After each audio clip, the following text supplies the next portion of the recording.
Good afternoon. Konnichiwa. Haisai. Please rise for the academic procession.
Please be seated.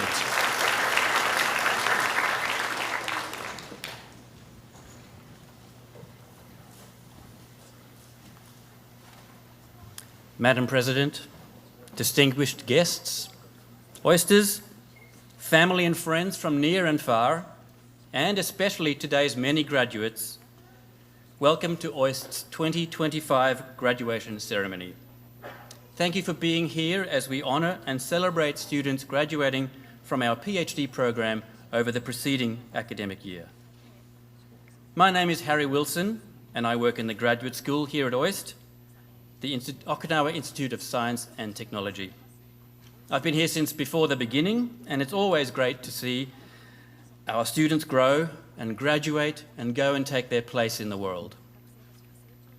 Thank you for joining us here on campus, and thank you to those who are joining from around the world via our live webcast. As you know, OIST is located in Okinawa, a region with a long history and a unique culture.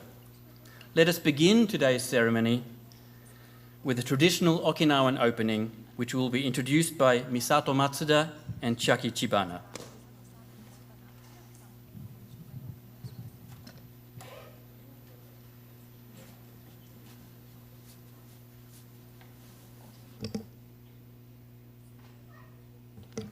Good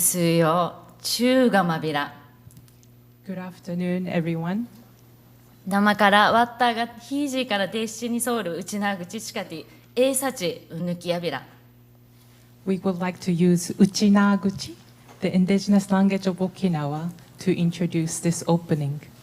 卒業するオイストの学士ヌグスヨカリウシデービル Congratulations to our graduates.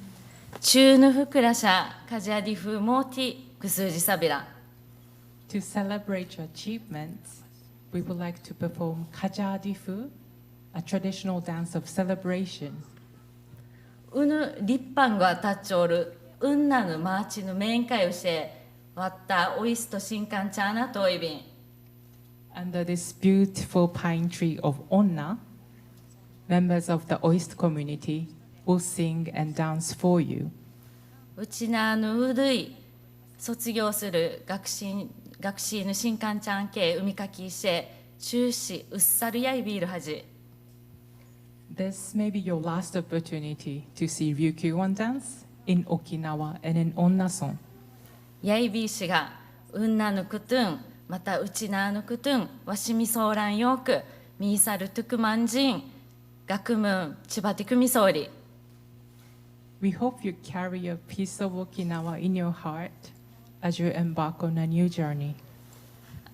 アンサーに中や島袋流千尋会のシンシータンティーガネシンがメンソーチクミソーちゃんシンシータ一平にフェーデービル We would like to thank the members of Shimabukuryu Chihirokwai for preparing the dancers' costumes and makeup for today's performance.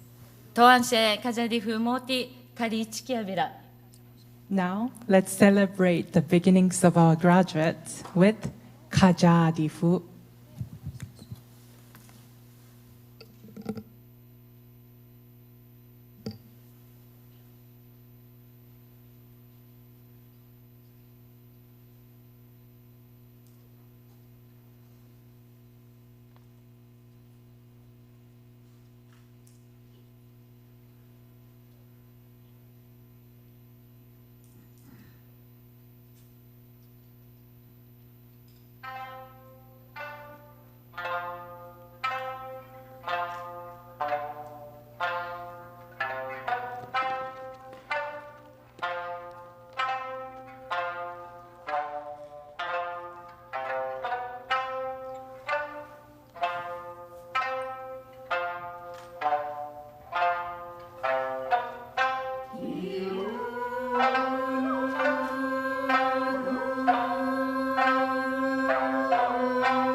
That was absolutely beautiful. Thank you. Nifei Debiru. Today, we celebrate our new graduates who have gathered here in front of our esteemed faculty, their peers, their loved ones, special guests, and the whole OIST community to be awarded their diplomas and hoods. This will mark the conferment of their PhD degree. We do this with gratitude to many supporters, including Honour Village, the Okinawan Prefectural Government, and the Government of Japan. To begin today's ceremony, let us welcome to the podium the President of OIST, Dr. Karen Marquides.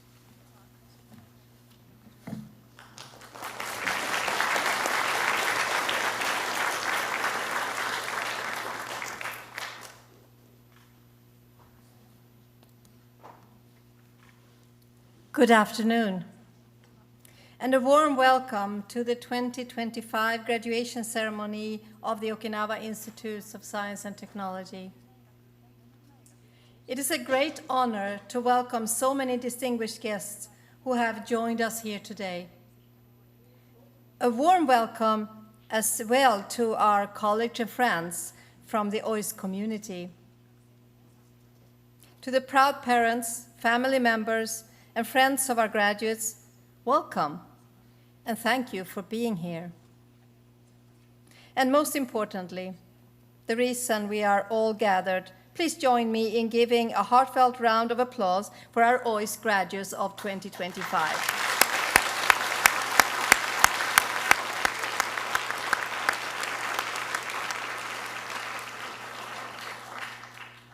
Dear graduates, what a joy it is to celebrate your achievements here with you today. This day marks more than just your academic success. It is the culmination of a long and sometimes challenging journey filled with personal development and intellectual maturity. About 5 years ago, you were selected among many ambitious, skilled, and promising PhD applicants. At OIST, you were welcomed by people with generous hearts on a beautiful island environment and surrounded by curiosity-driven opportunities. I hope this stimulating experience will influence your choice throughout life. Here at OIST, you were mentored by some of the world's leading scientists in an environment that is both intellectually rigorous and deeply collaborative. Over the past few years, you immersed yourself in deep science, interdisciplinary complexity, in uncertainty, and in discovery. Not just in fields of research, but also in your own personal development as leaders. Along the way, you encountered many things: unexpected results, heartbreaking setbacks, and sometimes the deep satisfaction of progress. These moments have shaped you where you are today. Now, when you're leaving OIST as a young scientist that has tested transformative knowledge and leadership, you are leaving with more than a PhD degree. You are leaving with a set of skills that will guide you and the choice you make to a most meaningful life. Take good care of your friends and networks that you have built here at OIST. And I invite you to visit us as able and stay in contact. We are all incredibly proud of you, and hope you are proud to be an active member in our growing global alumni network. So congratulations on your success, and best wish for a bright and impactful future. Thank you.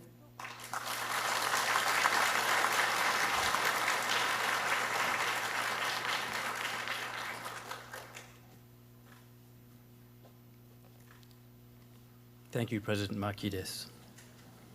And now, as we recognise their tremendous support over the years since our founding, we are honoured to receive a message from the Cabinet Office of the Government of Japan. Today we are pleased to hear from their representative, Mr. Yoshitaka Ito, Minister of State for Okinawa and Northern Territories Affairs.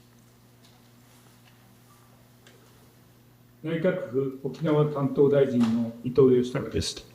第7回沖縄科学技術大学院大学学位授与式の開催にあたり、ご挨拶申し上げます。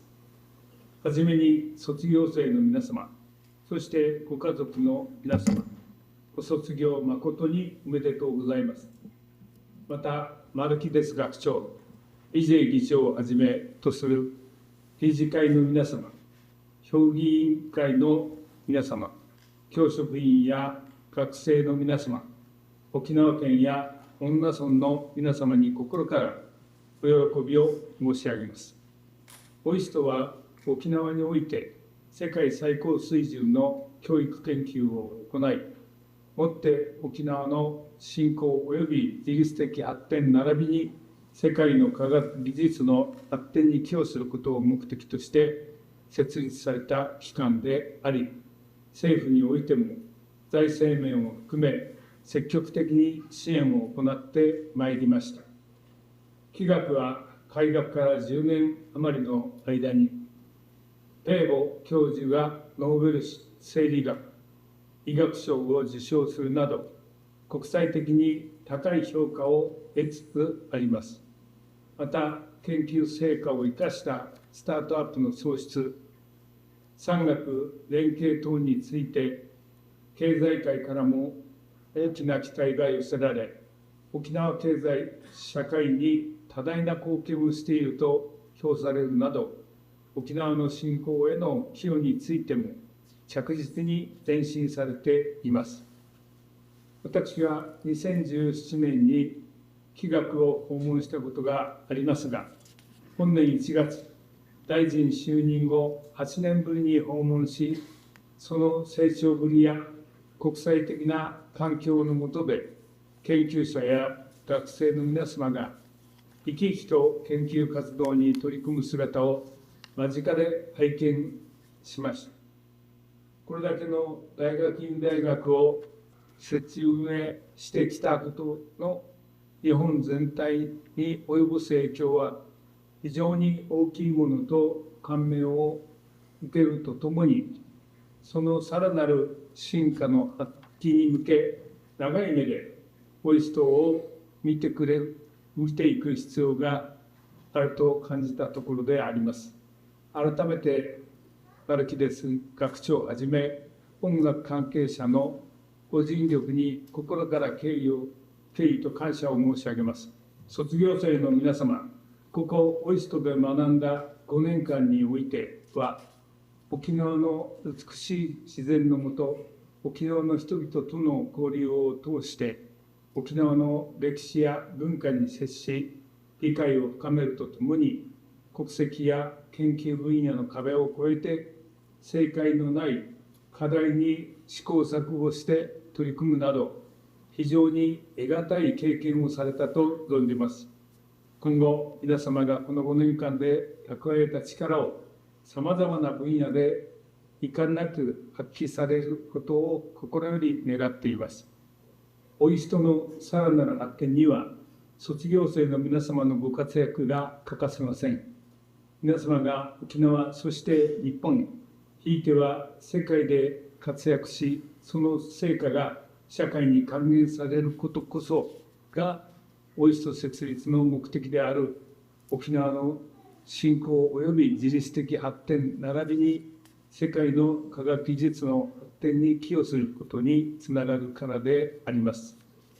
そして皆様が世界のどの地にあっても学ばれた地である沖縄に思いを寄せていただくとともに、日本の良き理解者として周囲の方々に沖縄、そして日本の魅力などをお伝えいただければ大変嬉しく思うところであります。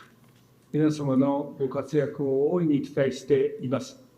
本日はご卒業誠におめでとうございます。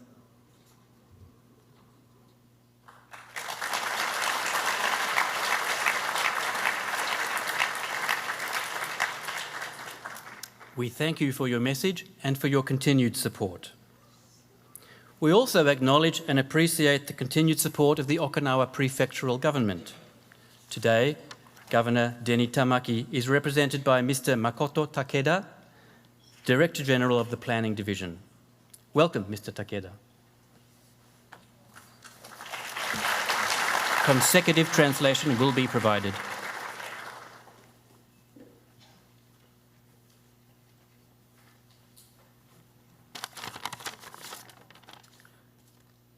卒業生の皆様ご名答ございます。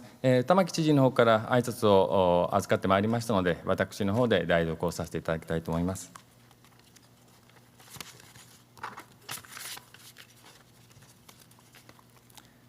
はい、さいぐすよ中がなびら。A warm hello to everyone. I hope you are all doing well today. 本日、沖縄科学技術大学院大学第7回学位期授与式が執り行われますことを心よりお喜び申し上げます。It is my great pleasure to extend my heartfelt congratulations on the occasion of the 7th graduation ceremony of OIST, Okinawa Institute of Science and Technology. 学位期を授与される修了生の皆様、誠におめでとうございます。To all the graduates receiving their PhD degrees today, my sincere congratulations.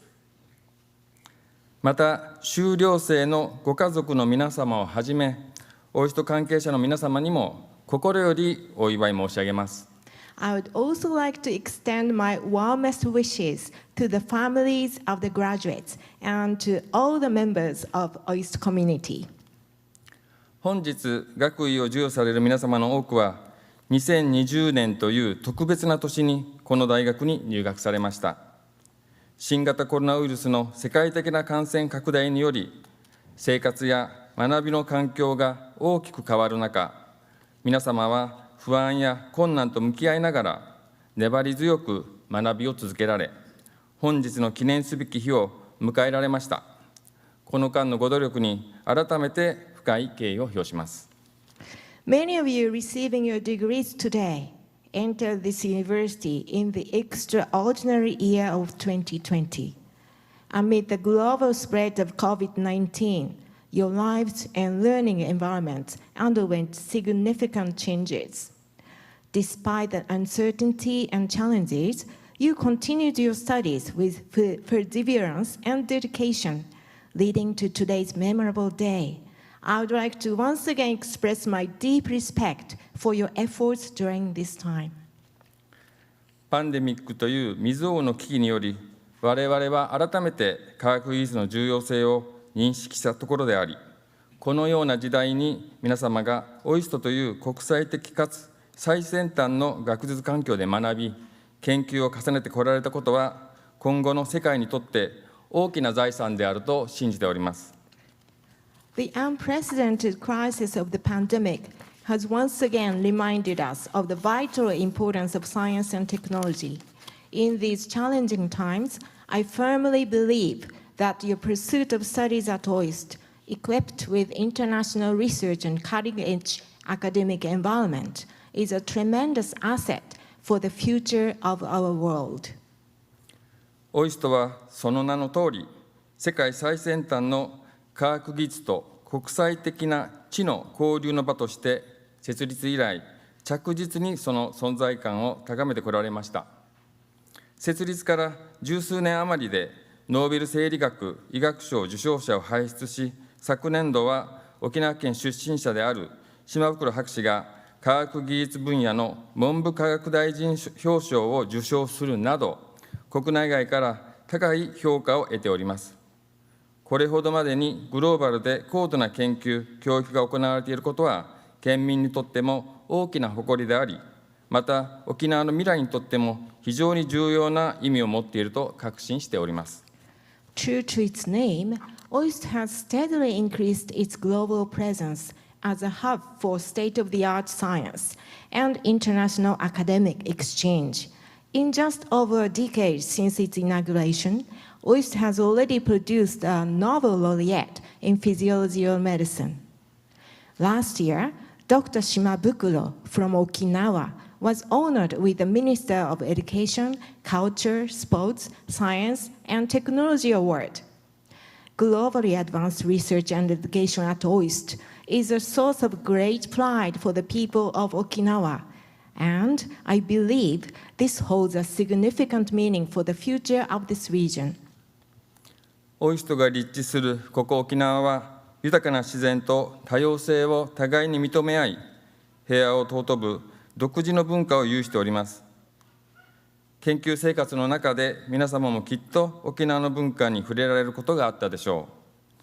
皆様がOISTから飛び立ち、それぞれの道を進む中で、異なる背景を持った仲間と培った温かい絆や、この沖縄とのつながりをどうか忘れず、科学技術の力を活用し、世界の持続的な発展に貢献する人材としてご活躍されることを期待しております。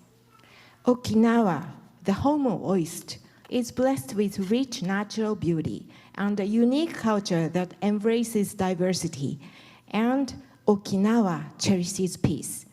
During your time here, I am sure many of you had the opportunity to experience Okinawan culture. As you now take flight from OIST and pursue your individual career, I hope you will carry with you the warm bonds you formed with your peers with diverse backgrounds, as well as your connection to Okinawa.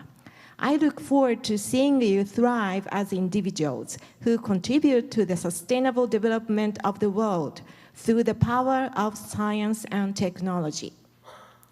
結びに栄えある門出を迎えられた修了生の皆様の揚々たる前途を祝福しますとともに、ご列席の皆様のご健勝を記念申し上げ、お祝いの言葉といたします。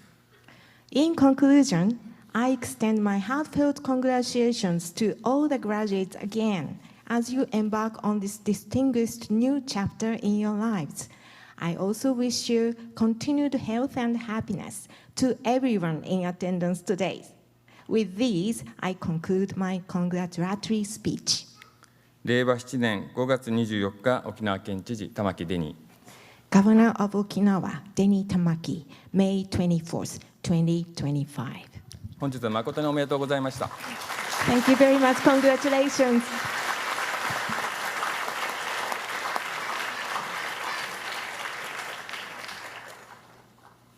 Thank you for those kind words and for your continued support. Please share our appreciation with the Governor and your colleagues. One of the great traditions of every graduation is the Keynote address. It's an opportunity to hear from someone whose achievements and words can inspire us all. Today's honoured speaker will be introduced by our President, Dr. Marquides.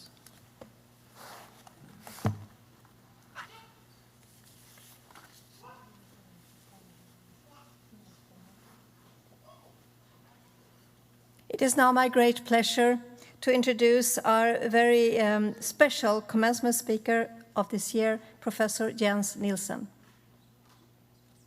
Jens is a pioneer leader in biotechnology. His work has significantly expanded our understanding of metabolic processes, and he has paved the way for major advances in areas of health, sustainability, and in biotechnology industry. He has mentored and inspired generations of scientists and made a meaningful impact on both science and society. Jens is the Chief Executive Officer today at the Bioinnovation Institute in Denmark that focuses on translational research and support startup in life sciences. He's a professor of quantitative systems biology at Chalmers University of Technology in Sweden. He has trained more than 280 scientists in his research group, and with over 900 scientific publications, H-factor 169, and 50 patents, Jens is the most highly cited researcher in the field of metabolic engineering, which is a testament to the global impact of his work. His contributions are widely recognized, and he is the recipient of several prestigious awards, like the Annie Award, the Novozymes Prize, as well as the Nature Mentor Award, to give just a few examples. He has been elected also to many of the world's most prestigious scientific academies, including the US National Academies of Science, of Engineering, and of Medicine, the Chinese Academy of Engineering, the Royal Swedish Academy of Sciences and of Engineering Sciences, and the Royal Danish Academy of Science and Letters. We at OIST are especially grateful for his support as chair of OIST International Perspective Council. With his guidance and vision, we are better equipped to shape the successful future of OIST. And now, please, join me in giving a warm welcome to Professor Jens Nielsen.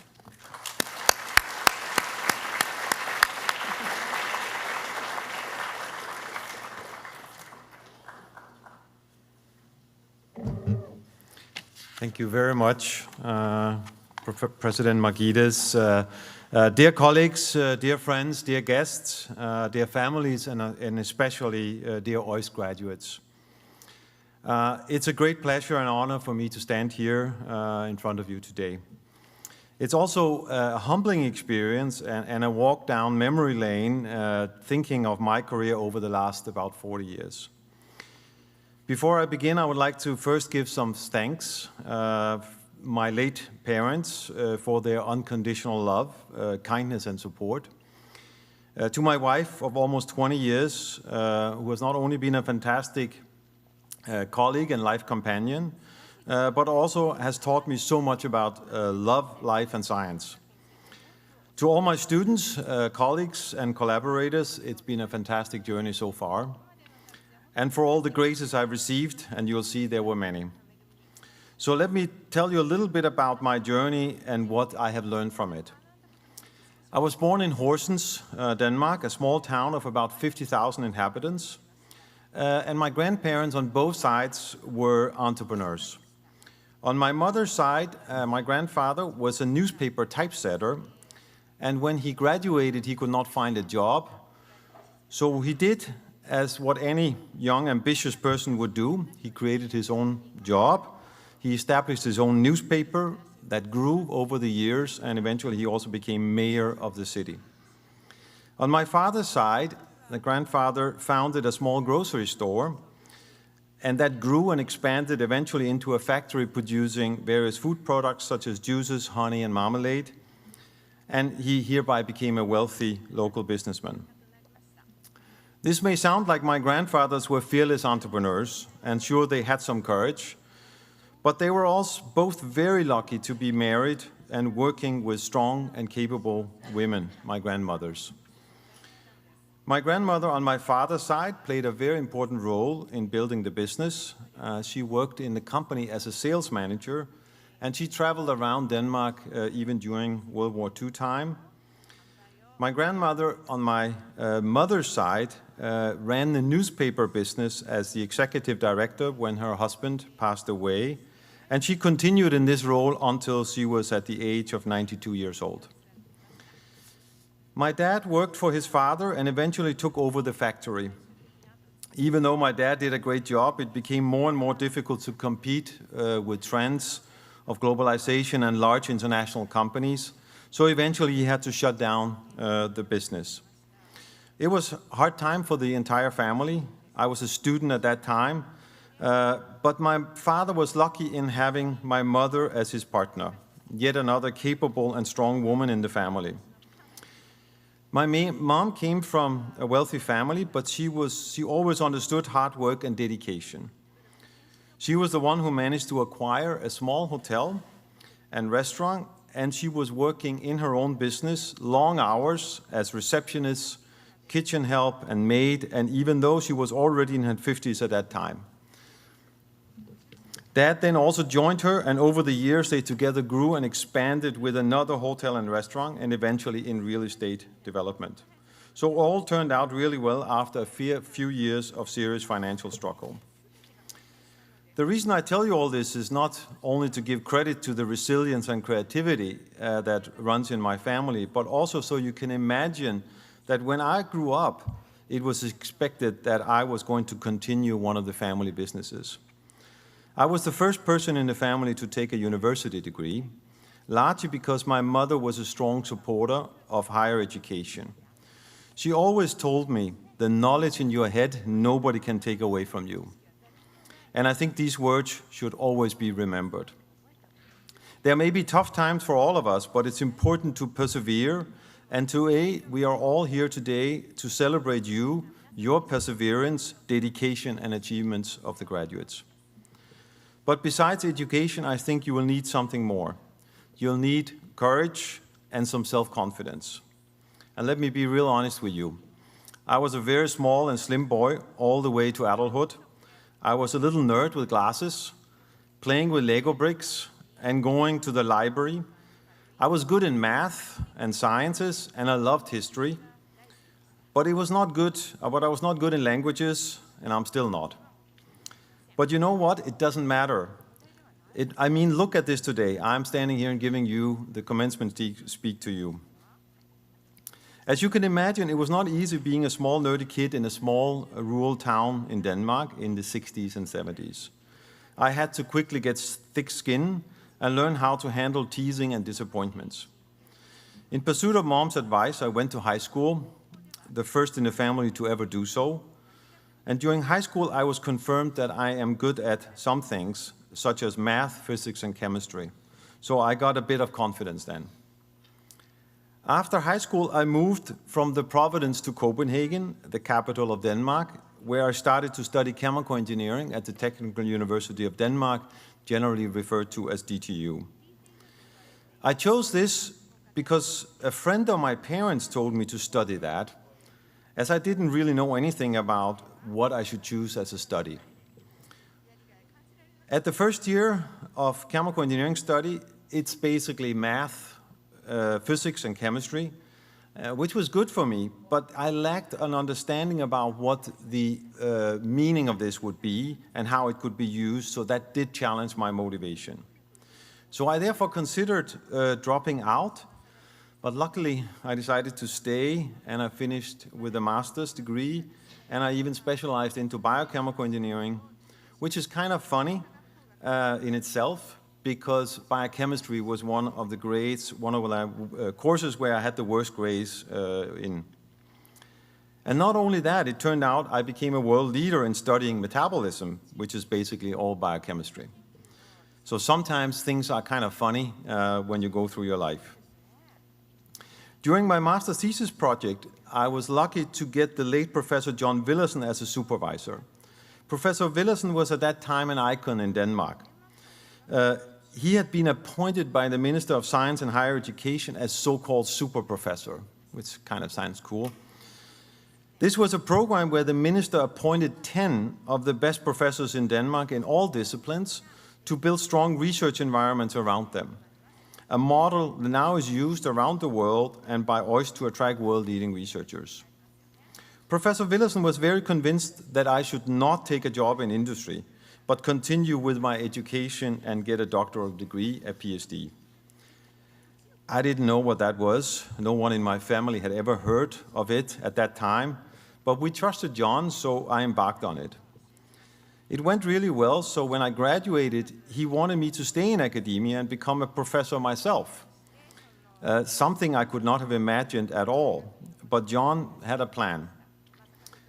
At the time, the Danish government had just initiated a last national program on biotechnology, and he wanted me to help him build a new research center. I was reluctant, and as always expected my future to be in industry, where I could be able to see how my work could directly impact and translate into new products and services for society. However, John at that time became not only a mentor, but also a family friend, and he was quite convincing. So we created together a new research center in close collaboration with Danish industry, and the center became one of the world-leading organizations in its area of research. It was like I could get the best of both worlds, opportunity to do excellent research and train students, as well as get opportunity to work on questions the industry could not solve themselves. Throughout the years at DTU, John was a fantastic friend and mentor for me, and I'm forever grateful for our close relationship we had for over 30 years until the day he passed away. So at 35, I was appointed as full professor at DTU, at the time the youngest professor at the university. Throughout my academic career, I always wanted to work on relevant questions that can lead to solutions. Don't get me wrong, serendipitous science for the sake of knowledge is wonderful and needed. But we should not forget that the world depends on us, scientists and engineers, to actually solve problems using that knowledge.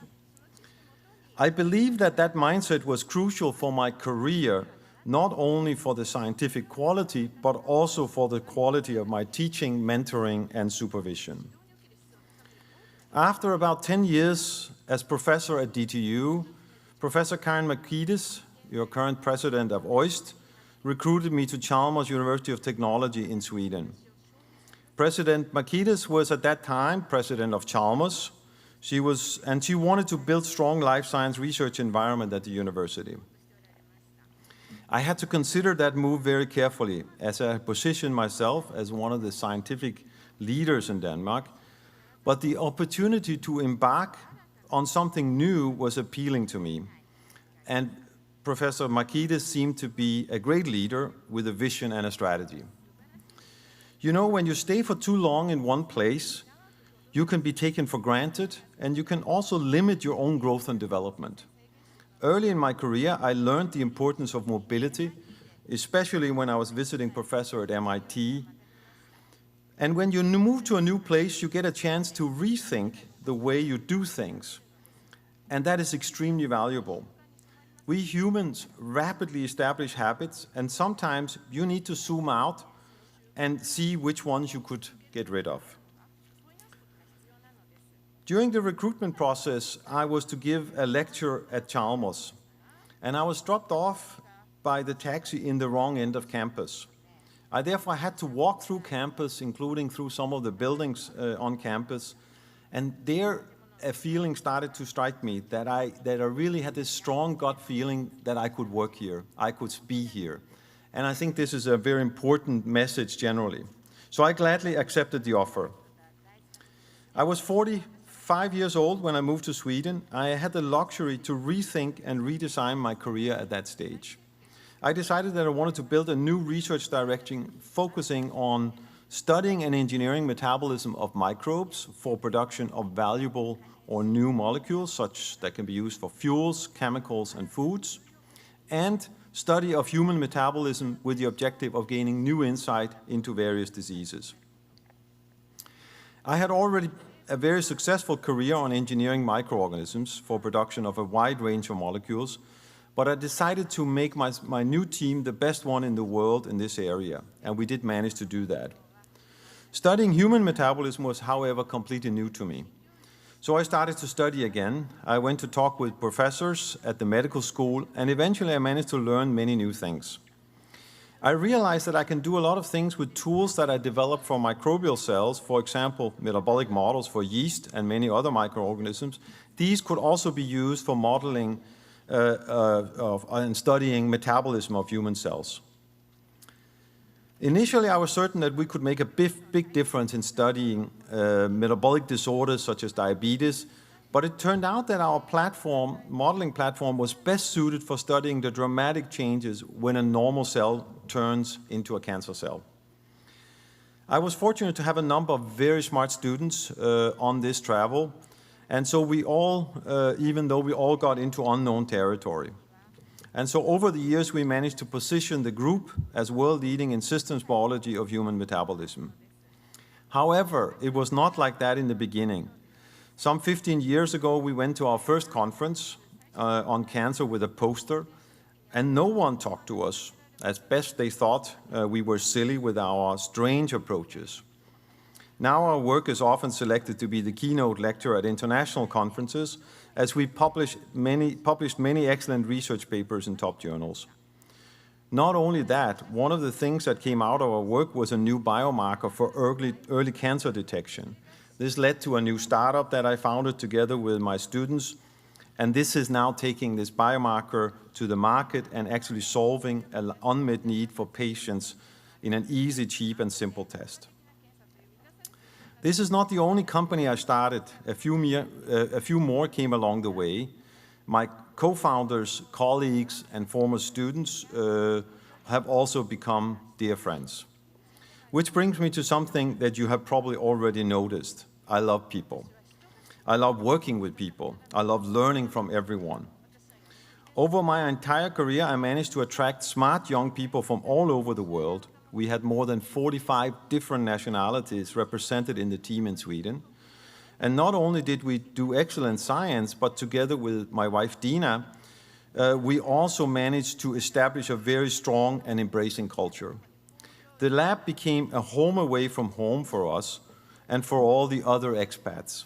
As so many of the group members came from abroad, including us, the research group became a family for many of us. And we made sure to arrange activities that brought us together and had fun together. We went for skiing weekends, summer weekends by the lake, barbecue, group retreats, dinner parties, movie nights, hockey games, you have to do that in Sweden, basketball club and climbing club and so on. I received many awards for the excellent science we did in the group, but one of the awards that I'm very proud of, and it was mentioned also by President Markides, is the Nature Mentor Award, an award for mentorship given by the journal Nature based on nomination from my former students.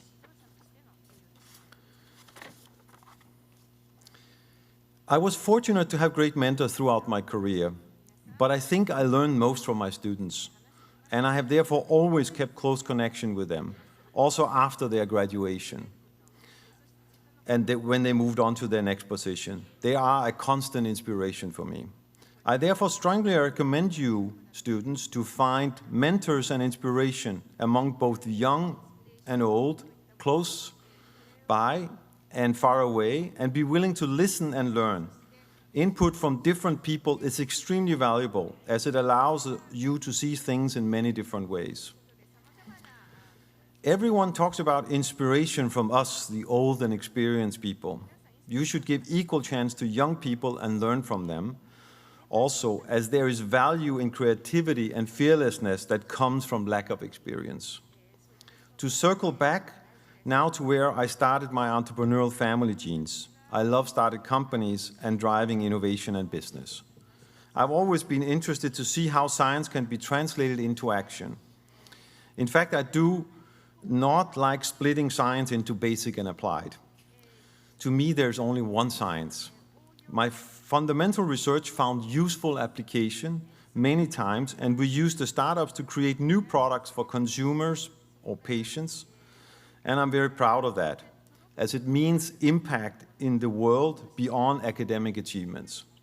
It is extremely rewarding to know that something you do is actually relevant for people. Interesting enough, the papers describing the science behind these cases have also been some of the most cited papers in the most prestigious journals. So you can see why I do not believe in a differentiation between basic and applied. There is only one science. As you can guess by now, it is a repeating motive. I was clueless when I started my first company, and yes, 2 of my companies flunked, even though the science was great. One brought a product on the market, which you can still buy, and the other found a new effective antibiotic. I was sad, of course, that the companies flunked, but it didn't stop me. Failure is a fantastic chance to learn. So you can see it's a sort of a gift. So have that in mind. I had to learn so many new things when my companies were either failing or even succeeding, but it was all worth it. Some say that I'm fearless. I think I'm just more curious than fearless. I love learning, so I don't worry too much about anything and trying new things. The last thing I did at age 56 was to leave my really wonderful and successful academic career to take a completely different job as CEO of the Bioinnovation Institute in Denmark. The institute has the objective to assist entrepreneurs in building their early stage companies. Thanks to the strong financial support of about 500 million euros from the Novo Nordisk Foundation, we have managed to support the growth of more than 120 companies over the last 6 years. These companies have brought more than 20 products on the market and 7 new pharmaceuticals into clinical trials. It is clear to me that in my current role, I had in 6 years more impact by helping others than if I had continued on my own path. I think I'm quite good at what I do. Some rankings would say I'm among the best, but even I would not be able to create that kind of impact as a professor. In conclusion, I think you can see that my path has been a little strange. I did not end up running either a food factory or a newspaper business. I did not know what I should be doing or how many things work, but I did them anyway. That's what I meant when I said I was given many graces. So let me end with some advice as exemplified with these little episodes from my life. Keep being perseverant when it gets tough. Be brave and courageous at any time in your career. Be kind and build collaboration and friendship and learn from all your colleagues, and be curious and creative. People around you will feel your passion, optimism, kindness, and interest, and will respond to it. Many will want to join you in some of your crazy pursuits. I know we live in an uncertain world, but life is worth living, and so many good things are still out there waiting for you. Thank you all again, and many, many congratulations to our graduates.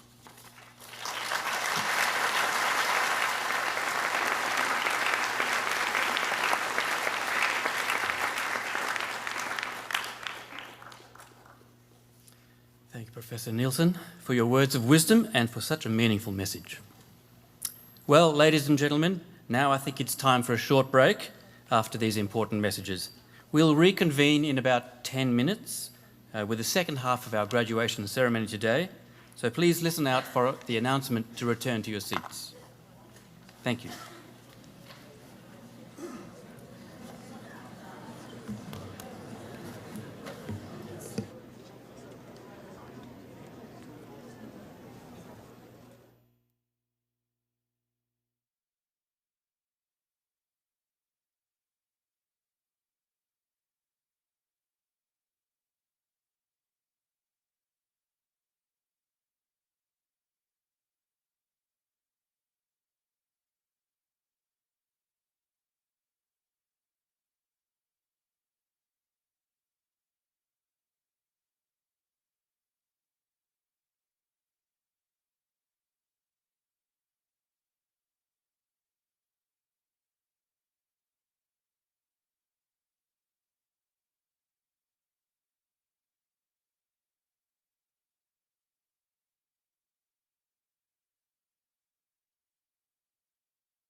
Thank you, ladies and gentlemen. We will recommence soon. Please return to your seats.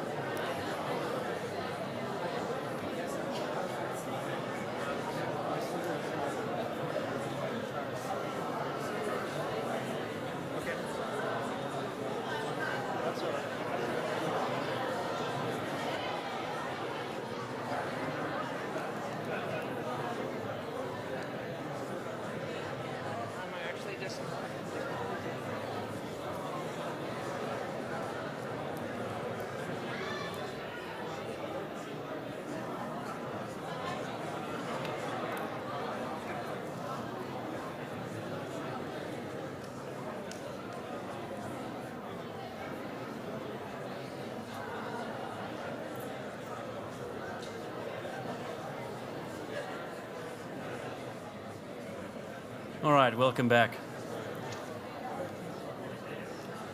As we wait for the final stragglers to return to their seats, let me share some of the congratulatory messages we have received from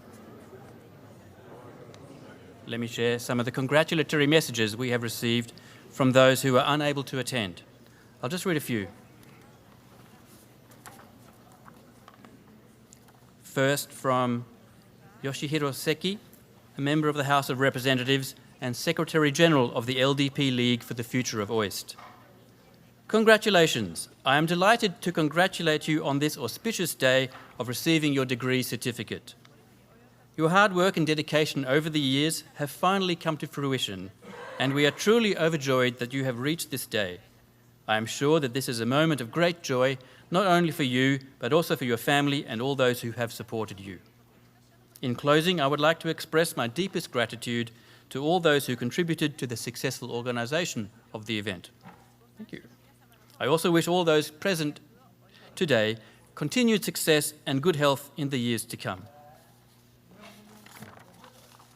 Next, we have Mr. Konosuke Kokuba, member of the House of Representatives. And he writes, "Thank you very much for holding the 2025 OIST graduation ceremony. I would like to express my heartfelt congratulations to all those who have been awarded doctoral degrees today. Through its world-class research environment and international learning community, OIST has played a major role as a hub for science and technology and human resource development in Okinawa. I am confident that the knowledge and experience you have gained here will be a great asset to you in your future endeavours. From my position in national government, I will continue to do my utmost to support the challenges and achievements of researchers. I sincerely wish you all a bright future and further development for OIST." Next, we have a message from Dr. Kuniko Inoguchi. She is a member of the House of Councillors. She's the first dedicated Minister of State for Measures for the Declining Birth Rate, and she is also Professor Emeritus at Sophia University. She writes, "I would like to congratulate all those receiving degrees at the 2025 OIST graduation ceremony and express my respect to President Karen Marquez and all the faculty members who have devoted themselves to education and research. OIST is an important graduate university that is leading Japanese higher education to a new level, and those receiving degrees will join the ranks of world-class researchers. We extend our support from the national government for OIST to leverage Okinawa's rich natural environment and pursue the potential of science and technology to overcome various challenges facing human society." That's dated May 24. And finally, one from Dr. Koji Suzuki, who is the president of the National Institute of Technology, Okinawa College.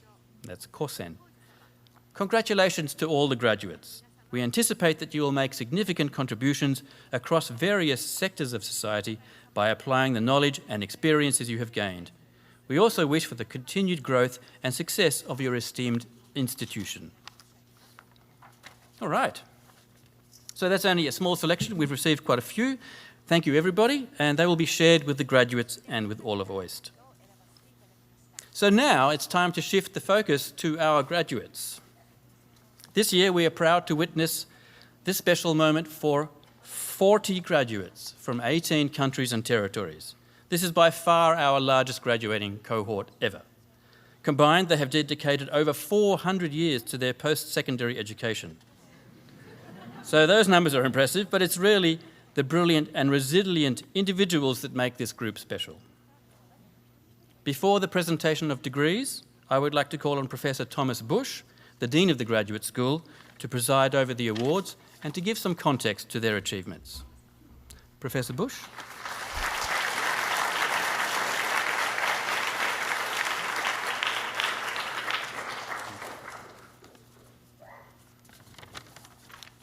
Dear graduates, families, friends, and members of the OIST community, before we award your well-earned degrees, graduates, I want to take a moment and reflect with you and also to thank you. Over the past years, you've shared some of your most creative and formative experiences with us. You came to OIST full of curiosity and potential, and you leave as confident researchers and as thoughtful scientists and as emergent leaders. I'm sure these years weren't easy. You faced obstacles, you tackled hard problems, and you asked questions that did not have answers at the time. But through all of this, you persevered. You took risks, you tried new things, you failed, you tried again, and you succeeded. And in doing so, you created knowledge and understanding that didn't exist before. And now you know what the secret to success is. It's Zoom calls, deadline extensions, and snacks. You're leaving here with more than a degree. You're leaving with the memory of some of the hardest work, some of the most rewarding moments, and some of the most fun you've experienced so far. You're leaving with friendship, with collaborations, and as part of a community that will remain in your life going forward. At OIST, we often say that we are training the leaders of tomorrow, but I think it's fair to say your tomorrow is today. We're now sending you out into the world as leaders of today. Whether your next step is in academia, in industry, in government, or in something that you will invent yourself, your skills, your creativity, and your drive will shape the future, and we need this. The world needs curiosity. It needs your compassion, your resilience, and your integrity, now more than ever. You are now part of OIST's story, and your success is part of OIST's success. You helped build our community, and all of you have left your mark here. We hope that you will stay connected with us, and of course with each other, as part of our alumni group. It's a joy to see where you will go and what you will accomplish, and we'll be watching and we'll be cheering you on, with admiration, with excitement, and with a little bit of wish we were there with you. I also want to express my sincere thanks to the faculty, to the staff, the friends, and the families who have supported you through this journey. None of us succeeds alone, and your achievements are testament to not only your own brilliance, but also to the community around you. So today we do not celebrate only what you've achieved, but everything that you are now prepared to do. Go forward, keep questioning, make discoveries, and make a difference. You are leaving us at a moment when scientific truth and principles are in danger of being sidelined. I worry about this, but I worry less knowing that history has put you with us to provide the resistance that is needed. We're incredibly proud of you, and we can't wait to see what comes next. Congratulations from the bottoms of our hearts.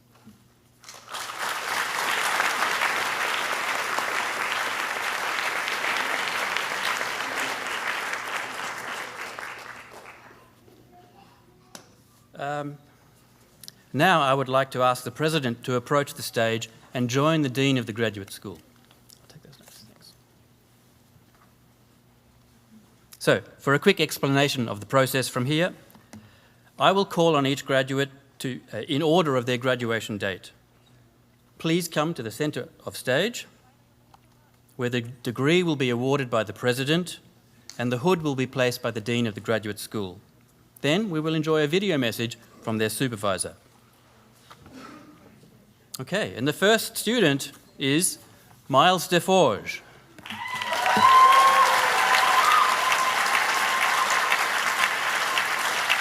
Miles is from the Neural Computation Unit, where he was supervised by Professor Kenji Doya and co-supervised by Professor Bernd Kuhn. His thesis was on serotonin, noradrenaline, and dopamine release in the motor cortex. And now, a quick message from the supervisor. Hi, Miles. You came to our lab with lots of interest in the brain, but especially about the neuromodulators such as dopamine and serotonin, which regulate our actions, decisions, and emotions. But the exact functions are not well known. So and you took the latest molecular probe to visualize them acting in the brain while the animal was walking or stopping. So you collected a lot of data which needs to be still analyzed and published. So I look forward to working with you further. So Miles, thanks a lot for all the work you have done here. And then let's keep in touch. And congratulations for your PhD. Yeah. おめでとう。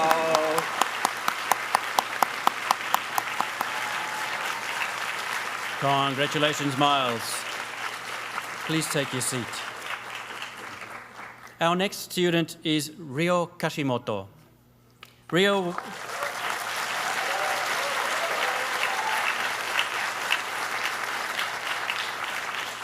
Ryo was a student in the Marine Eco-Evo-Devo unit under Professor Vincent Laudet and co-supervised with Noriyuki Sato.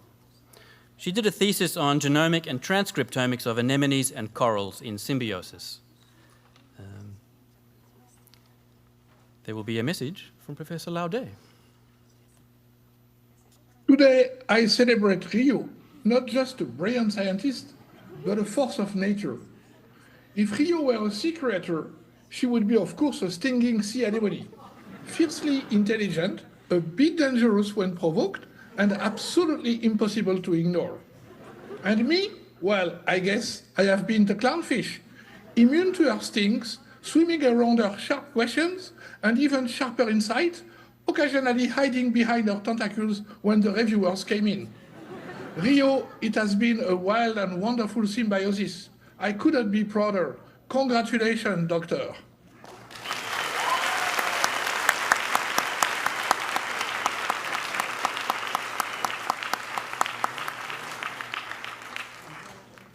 Our next student today is Leili Hoinatsuki.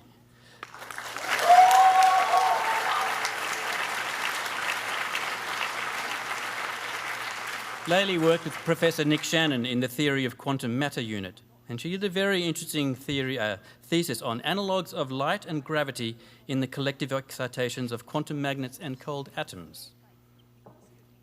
And a message from Professor Shannon. Leili, firstly, sorry I can't be there in person. I always enjoy the graduation. I'm sad to miss this one in particular. Secondly, thank you. Thanks for all you taught us about gravitational waves, for your impeccable work as a TA, and for the many contributions you made to life in our unit. But given all the other things you did for OIST, me saying thank you just doesn't seem like enough. So I've enlisted some help.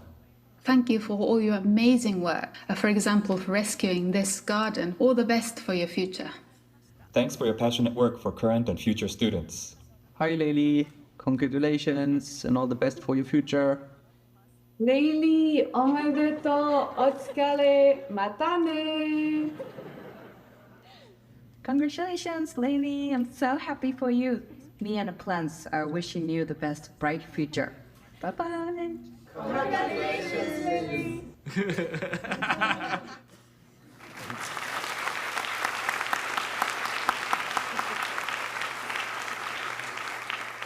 There's obviously more to Leili than theoretical physics.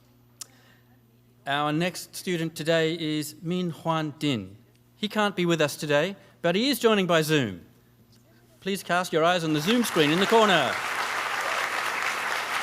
So in this case, the Dean receives the award from the President on his behalf. And we have a message. Juan, I'd like to congratulate you again on receiving your PhD degree now, even though your PhD defense was a while ago. During your time in our lab, first as an undergraduate intern and later as a PhD student, you've grown a lot as a researcher and became a valuable member of our team. While you came from a totally different area of research, at the end, you've become a well-rounded organometallic chemist, and you've learned so many things over these years, from advanced NMR experiments to DFT calculations, and you even covered a lot more than a typical student in the field, working with paramagnetic compounds and doing computational studies, and even going to izakaya with a group during each group event. What I could always be sure about in your measurements is that your samples are always super pure, and you didn't try to avoid difficult purification steps to get high-quality data.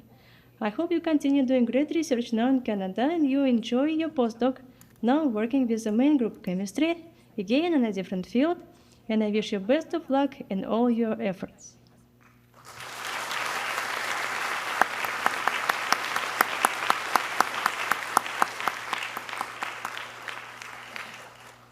The next student is actually here with us today, Mohammed Hassan.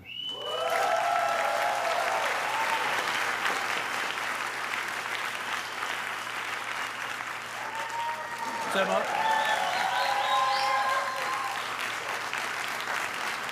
Mohammed Hassan was a student of Thomas Bush in the Quantum Systems unit, and his thesis was on dynamics of complex quantum systems.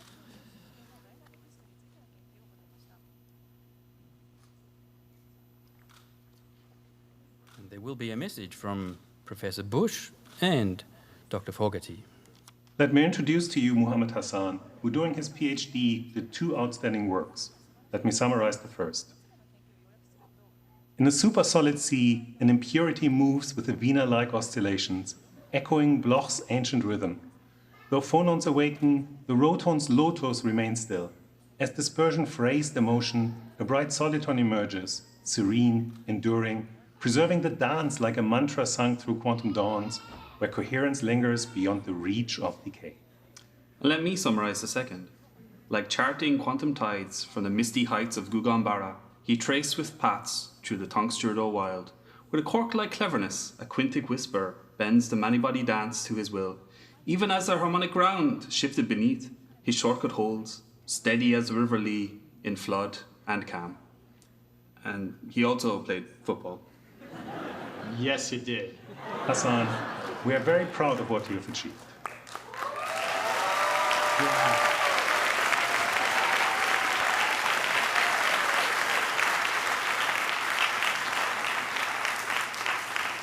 Good job. Prasanna Vijayaraghavan was a student with Jun Tani. Unfortunately, he's not with us today, but the degree will be accepted on his behalf by the Dean, Thomas Bush. His thesis was on free energy-based neural network model to study embodied language. And I believe there's a message from Professor Tani. Although Prasanna began his research to understand how language and action can be acquired in a developmental manner, much like a human infants, through the robotic modeling, things didn't go well at first. However, after several years of the persistent effort in improving his model, he came to me one day with a plot summarizing his latest results. To my surprise, it was a remarkable plot revealing non-trivial structures that had emerged from the robot experiments, which I had never anticipated. This breakthrough led to a significant discovery and ultimately resulted in a publication in the high-impact journal Robotics Science. I myself learned many new things from his study, which brought me the greatest joy I could experience as a supervisor. Prasanna, congratulations and thank you.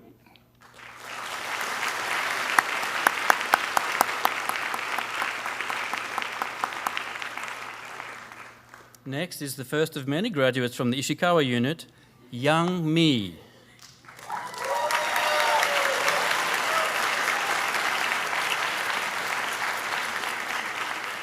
So whilst working in the immune signal unit under Hiroki Ishikawa and co-supervised by Yoe Usisari, she worked on maternal immune activation alters fetal cerebellar development and motor behavior in mouse.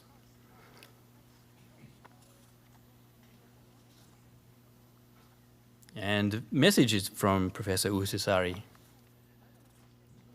Young Mi, today I congratulate you for the doctorate you earned through your brilliance and persistence. You took on an insanely ambitious puzzle working with immunization, embryonic and neonatal brains. Brains so small that the anatomy is not yet well defined. You combined single-cell transcriptomics with developmental staging and even with assessing motor behavior in adult mice.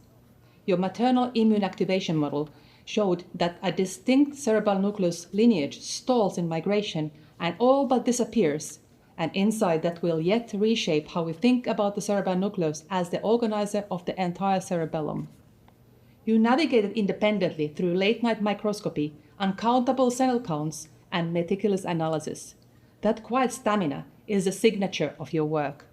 As you continue your work in Tsukuba, may that same steady rigor and the light of Arashi keep illuminating your work. Congratulations and thank you for raising the bar for all of us.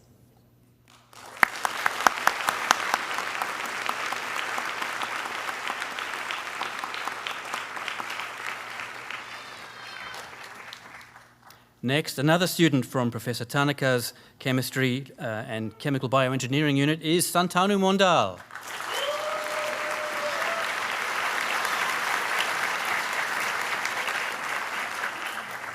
He did a thesis on catalytic asymmetric reactions of pyruvate nucleophiles. And we have a message from Professor Tanaka once Thomas has finished with the hood. Thank you. Dr. Santanu Mondal developed catalytic enantioselective reactions pyruvates in which pyruvate act as nucleophiles. These reactions are usually difficult. Santanu has demonstrated that a certain amine-based catalytic system can efficiently catalyze the desired Mannich reactions pyruvates. Santanu has found that both the acid component and the amine component of the catalysis systems are important for the catalysis and the stereo control. The discoveries made by Santanu advanced our understanding to control the reactivities of pyruvates, and the method developed by the Santanu are useful for the development of pharmaceuticals and compounds used in biomedical research. Congratulations, Dr. Santanu Mondal. I wish that you do your best in your future endeavors.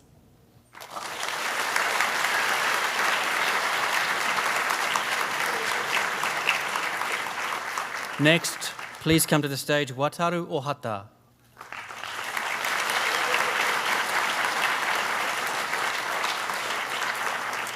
He worked with Jun Tani in the Cognitive Neurobotics Research Unit and looked at the sense of agency in human-robot interaction based on the free energy principle.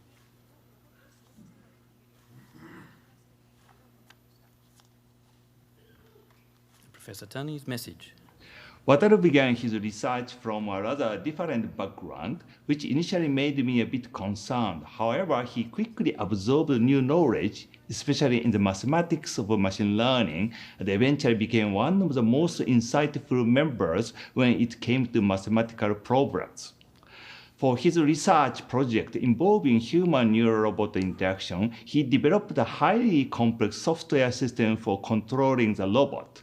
Through repeated experiments using the robot platform, he discovered a fascinating phenomena related to the emergence of agency robots. He published his outstanding results in multiple international journals, which led to the successful completion of his PhD. I enjoyed the collaboration with him greatly. Congratulations, Wataru. Great future surely awaits you.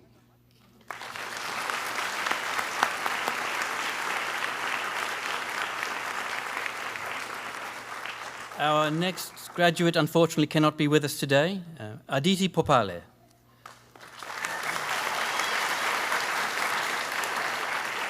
She worked in Sam Reiter's unit, the Computational Neuroethology unit, and she wrote a very good thesis on active and quiet sleep in Octopus lequius. Thank you. Our next student is Charlotte Denman. She worked in the laboratory of Bernd Kuhn.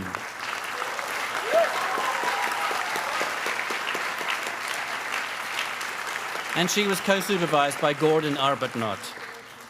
She looked at a human midbrain organoid model containing microglia for investigating alpha-synuclein pathology. And there's a message from Dr. Kuhn. Dear Charlotte, Gordon sends you this short message. Every student teaches their supervisors almost as much as the student learns from them. That was particularly true for Charlotte, who took me deep into the world of microglia in vitro. I still envy those with ease with language that was Charlotte's and wish her all the best in her future in science. Her direct supervisor, Joel, writes, "Huge congratulations on your PhD. The way you stayed focused and kept moving forward shows a lot of dedication on research. Thank you for your hard work and for upholding the highest standards throughout your PhD studies. I'm cheering for you from Korea. You truly deserve every bit of this success. I'm sure you will do amazing things." I can only agree to all of the above and only want to add that Charlotte also taught me everything about vegan food at the beginning of her PhD, pure sugar bombs. What? Very sweet, but then over time it became very tasty even for non-vegans. Charlotte, congratulations.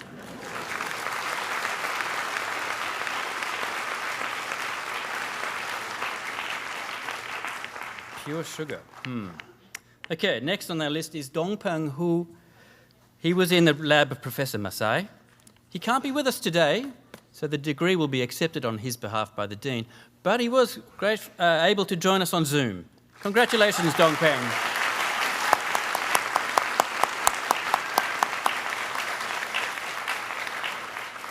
His degree on DS-CAM regulates zebrafish cone mosaic via homotypic recognition. And there is a message.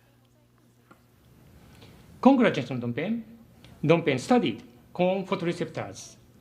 In the vertebrate retina, different types of the cone photoreceptors form the regular mosaic pattern.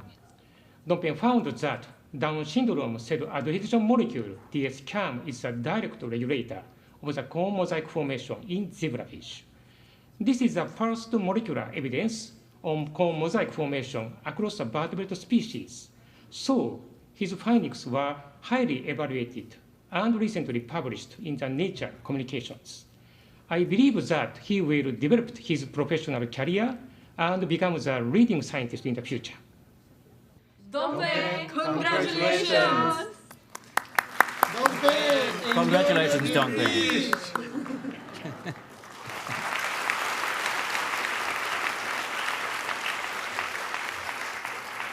Our next student is with us today. It's Lena Mohammed Korenfell.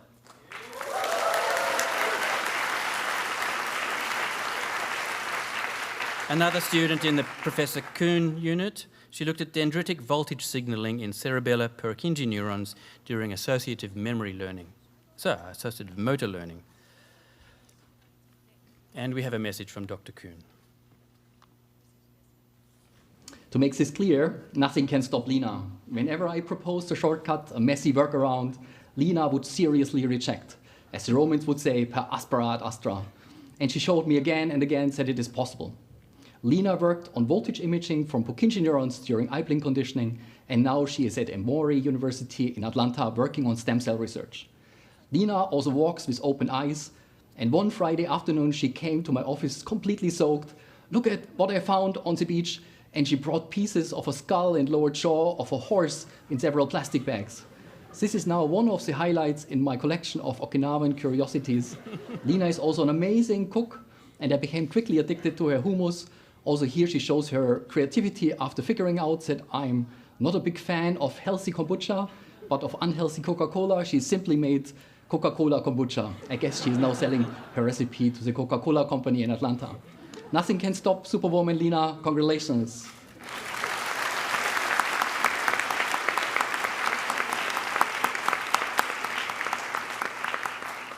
Next on our list today, Gulfia Kadejanova.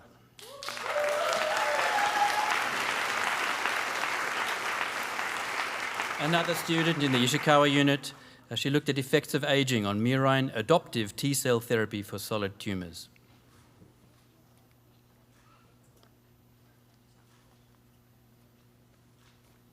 And now we have a video message from Dr. Ishikawa. Hi, Gulfia. Congratulations on your graduation. I'm very happy to celebrate your achievement today. First of all, I want to apologize that due to my lab closure, you had to rush to complete your PhD study. Despite this, you did a great job and published your data in Frontiers in Immunology. You found that aging impairs T-cell-based cancer immunotherapy, and this is due to age-related decrease in expression of EPAS1 gene. This discovery has a potential for a new strategy to improve cancer immunotherapy in elderly people. You are a talented immunologist. I'm looking forward to seeing your great success in postdoc work at Kyoto University and in all the future endeavors. Good luck, Gafir. Congratulations, Gafir.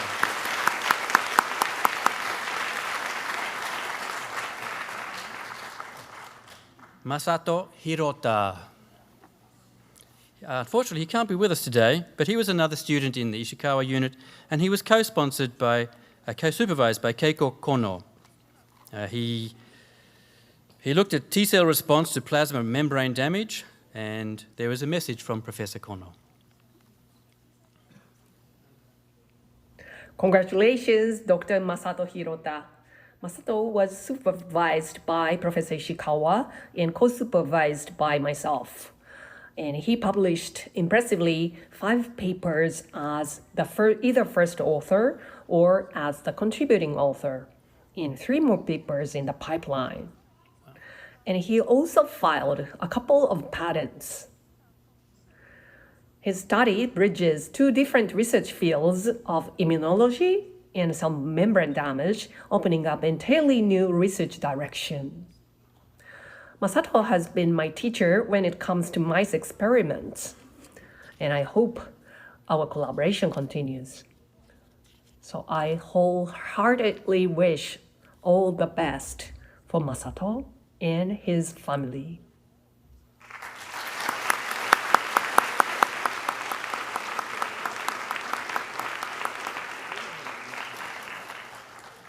Our next graduate is Salvatore Lacava.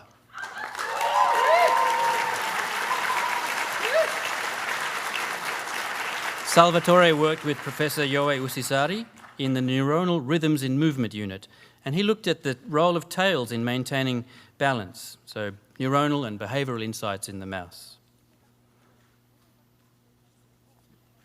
And we have another message from Professor Usisari.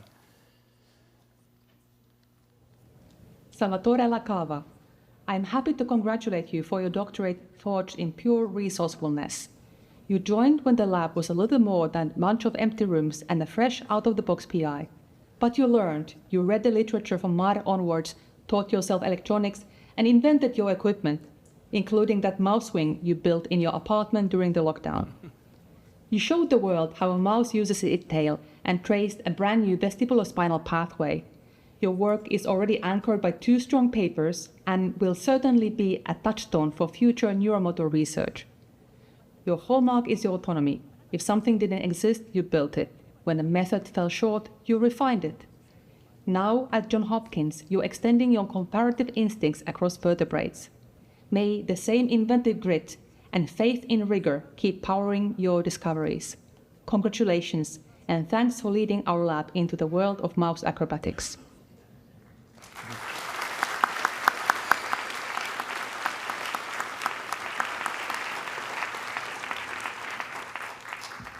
Next, please welcome Ke Wang. He will be on Zoom.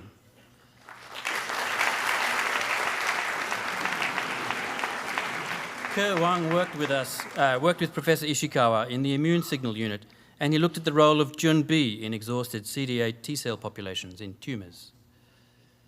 And a message from Professor Ishikawa. Hi, Kei, congratulations on your graduation.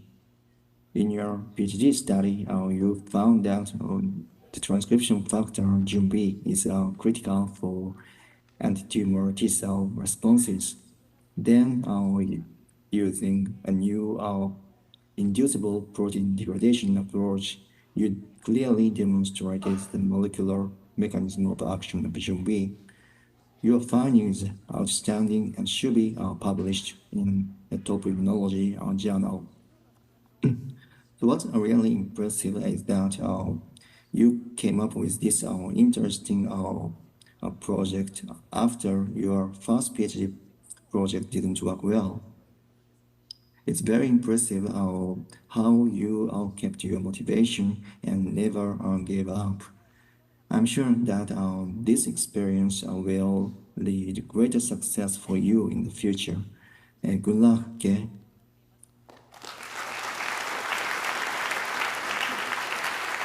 Congratulations, Keynote. Our next graduate is Michael Izumiyama.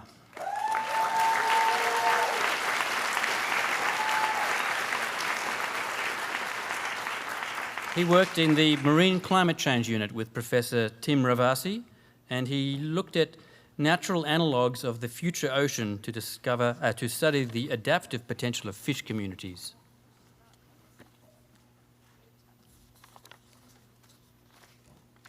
And I believe we have a video message from Tim Ravasi.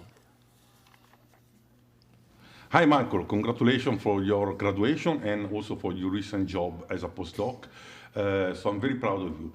We started our unit together 5 years ago, and starting a PhD in a new unit is a little bit tricky and also required that you trusted me. And for that, thank you so much. Plus the pandemic didn't help, but again, you pulled it out very well with a very nice PhD and a very nice publication. So congratulations again, good luck with your job, and peace all.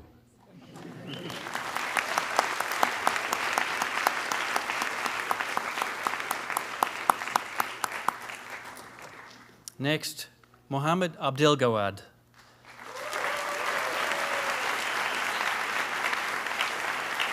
He was based in Marco Rosti's unit, but co-supervised by Amy Shen. And he looked at the interplay of elasticity and plasticity in elasto-viscoplastic fluid flows. And I practiced that anyway. There is a message from Marco Rosti.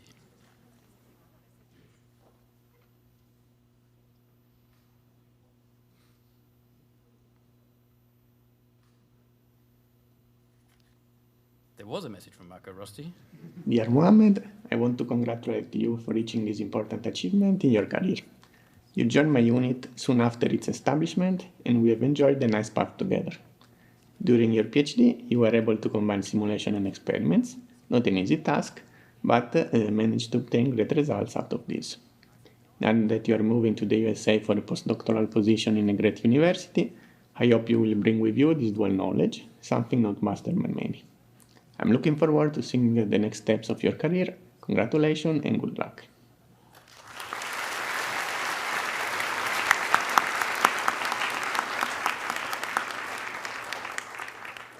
Charles Whittaker.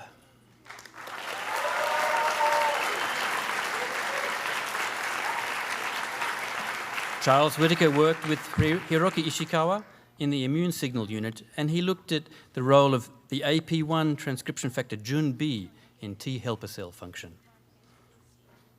And a message from Dr. Ishikawa.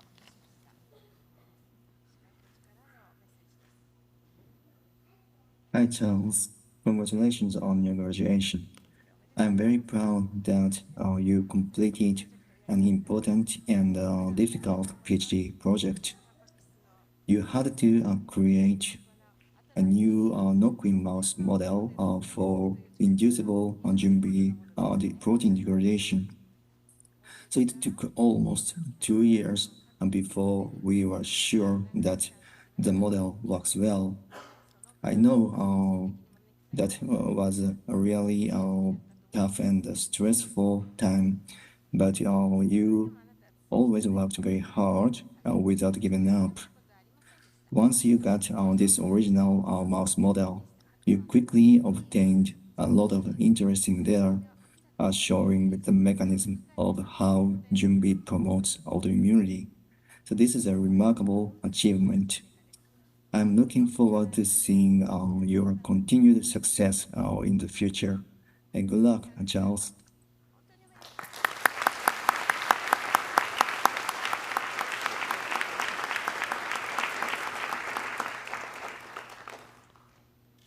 Jose Carlos Pelayo.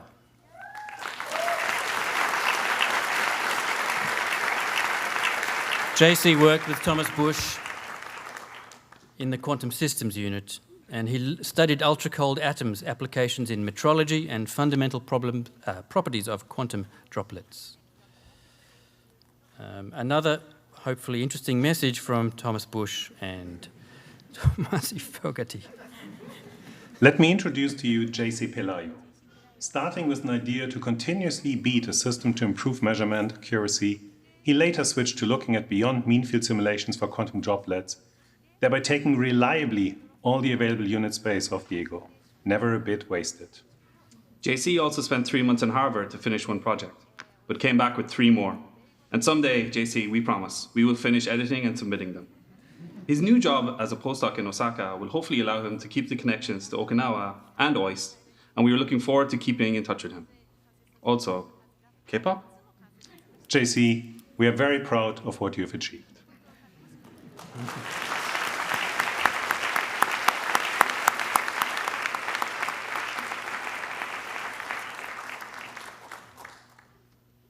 From Tomoki Fukai's unit, Roman Koshkin.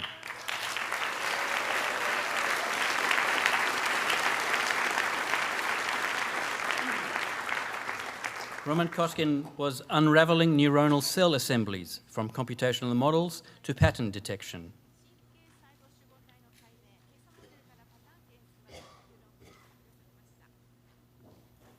And we have a video message from Professor Fukai. Hi, Roman, congratulations. You now got a PhD and joined the Japanese Hakase Club. And you published several interesting papers in machine learning conference. And that was good, but your success actually increased the number of review requests from these kind of conferences. To me, that was not good for me. But anyway, so we still have to publish one paper from your main project, and I hope it will be successful. And I struggled a lot probably during PhD, but now our relationship will become something like this. But I believe still our relationship will be fruitful in the future. Anyway, have a nice journey.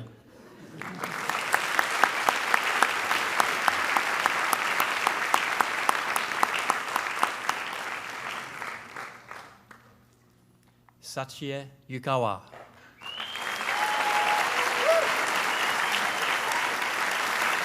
Sachie Yukawa was in the Ishikawa unit, but co-supervised by Professor Hiroaki Kitano.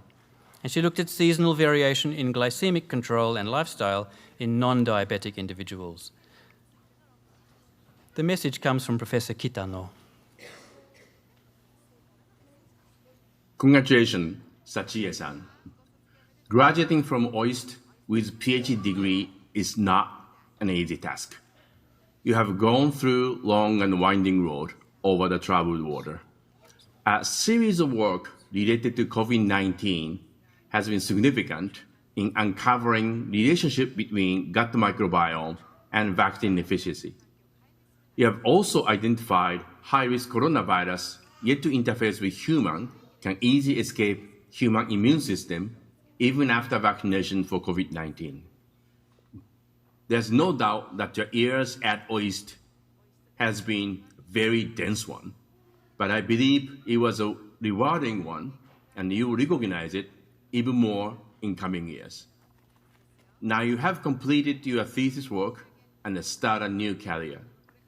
I wish you a very successful future. Congratulations again, Sachie-san.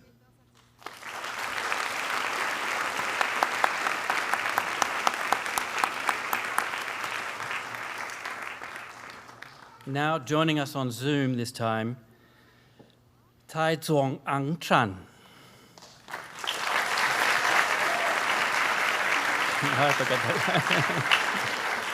I did practice that one. He worked with Thomas Busch on chaos, correlations, and entanglement in strongly correlated 1D mixtures of ultra-cold bosons. And a video message from Professor Busch. Let me introduce to you Tai Tran. Tai was able to describe the amazing number of 6 quantum particles for which he managed to reduce the state space from a very big number to a slightly smaller number with diagonalization code more powerful than a banh mi vendor's knife. He also spent 3 months in Spain working hard and circumventing the late dinner culture by just eating kebabs and Chinese food. Enhorabuena, Tai. Te lo has currado, tío. Vaya pedazo de logro. ¿Vamos por unas tapas o qué? Rakuten points? Rakuten points. Tai, we are very proud of what you have achieved.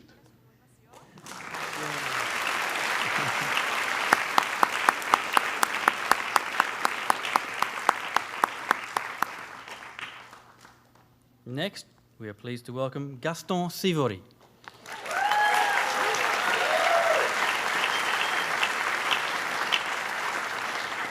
Gaston Sivori was another student of Tomoki Fukai, and he looked at biologically plausible synaptic plasticity model for rapid neuronal tuning.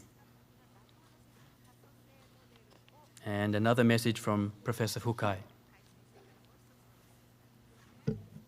Hi, Gaston, congratulations. You now join a Japanese Doctor Club, Hakase Club. And I think you did very interesting work because I suggested it. But I agree that you did it in a more elegant fashion than I thought. So you should be proud of it. Yeah. However, getting PhD is just a starting point. So you have to work harder after the graduation. And so during PhD, I ordered you a lot of things, but now maybe from now on, our relationship is something like that. But I hope that our good relationship continues after the graduation. Okay, have a nice doctor life.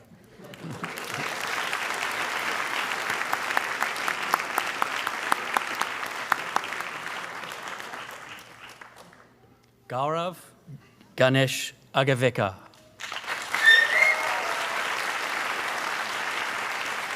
He worked in the unit of Professor Evan Economo, and he looked at the genomic landscape of multi-trait phenotypic convergence in trapjaw ants.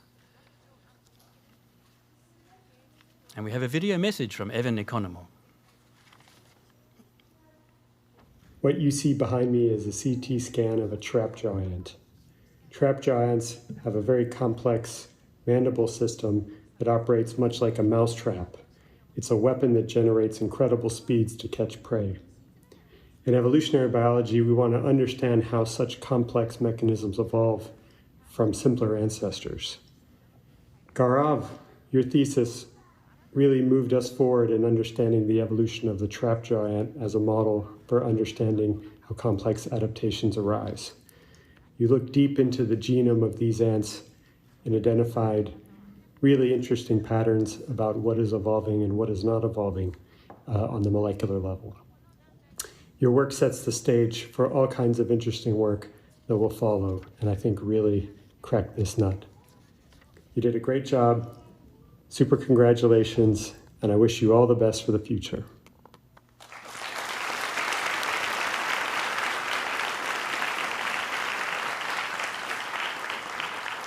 And next, also from the Economo unit, Julian Katske.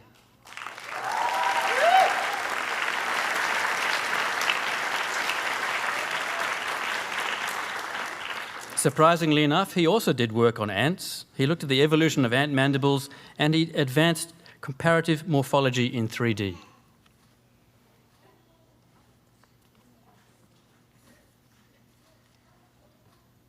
And we have another message from Evan Economo. Julian, huge congratulations for finishing your thesis. I'm standing here in front of the National Museum of Natural History in the Smithsonian Institution. And inside that building behind me, there's about 140 million specimens, including the largest entomological collection in the world.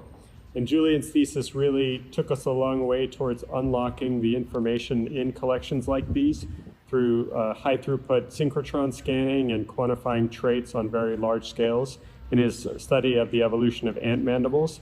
Julian did a great job. He did a wonderful job on his thesis, and he was a great lab member and a great student. And I look forward to seeing what he's going to do. And actually, he's coming here to take the prestigious Buck Fellowship here in the museum behind me. So good luck, Julian, and great job.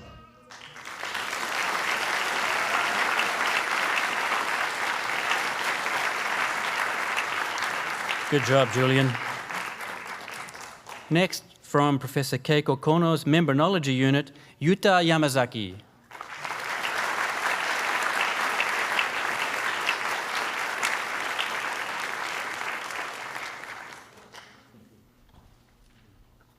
He did a very thorough thesis on comprehensive identification of plasma membrane repair proteins and their delivery mechanisms.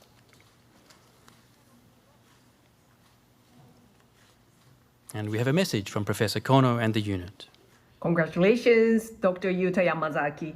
Yuta holds the fastest paper publication record in my lab, which is within 6 months. That is truly amazing. Congratulations. Congratulations, Dr. Yuta, on your graduation. I wish you best of luck in your future journey.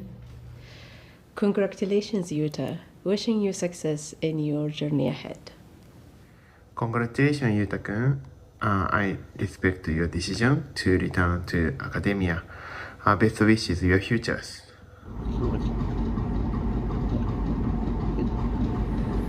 Hi, Yuta-kun. Congratulations on your PhD. Hey Yuta, congratulations for the graduation, and I hope you find great success in Germany in the future. Congratulations, Yuta. All the best for your future.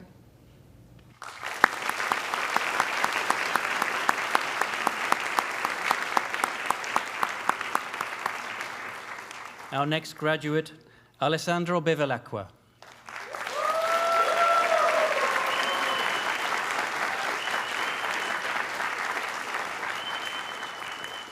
He worked in the unit of Professor Paola Laurino, the Protein Engineering and Evolution Unit, and he looked at molecular crowding and enzyme dynamics, unraveling the complex interactions in cellular environments. And we have a message from Professor Laurino. Alessandro joined my lab without me almost noticing it. He immediately showed his perseverance in running experiments whenever the microscope was available, in the night or during the weekend. He had hard time with catalytic assay, like everybody else, but he mastered them. In the early days of his PhD, he also made his stamp on the wall of our lab with a peculiar poster that we need to customize. Alessandro is fearless in running new experiments and generous, always ready to help the other group members. His experiments allowed him to publish one JAX paper as first author, and another paper is not yet accepted, and we do not mention the name of the journal for superstition. Alessandro also showed strength in personal and professional challenges. We wish him all the best for his future back in Europe, close to his family and friends. We will miss him.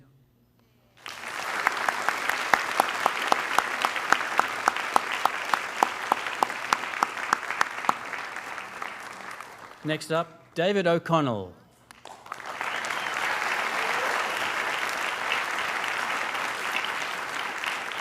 He worked in the quantum gravity unit with Professor Yasha Naiman, and he looked at the topology, geometry, and physics of non-Hausdorff manifolds.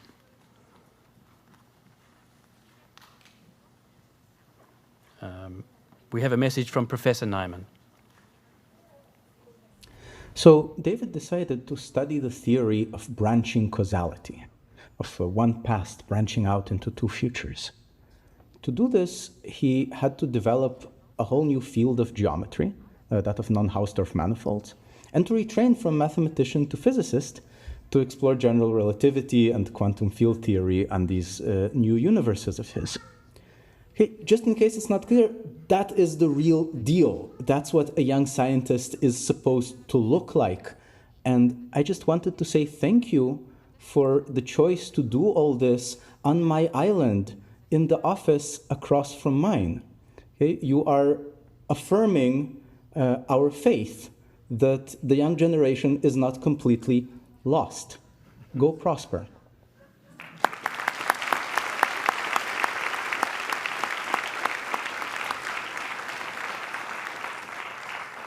Good job, David. Next, Chen Lam Law from Tom Feroz's unit.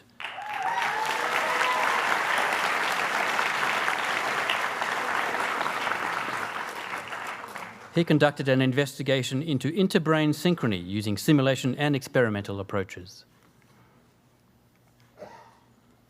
And I believe we have a video message from Tom Fröse.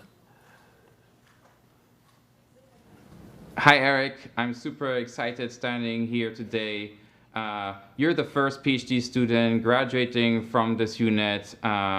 And when we met, it was tumultuous times during the beginning of the COVID pandemic. So what a journey we completed together. During that time, you were always on top of things, very resilient. Any challenges that came your way, you would find creative solutions.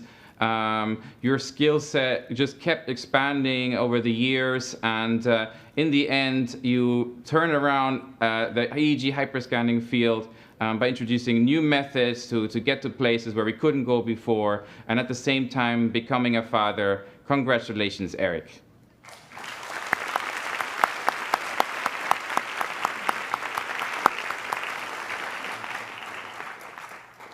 The next student can't be with us today, but Yasmin Gutierrez came through the Evan Economo unit, and she did a complicated thesis on predicting future ant invasions and assessing community dynamics after establishment.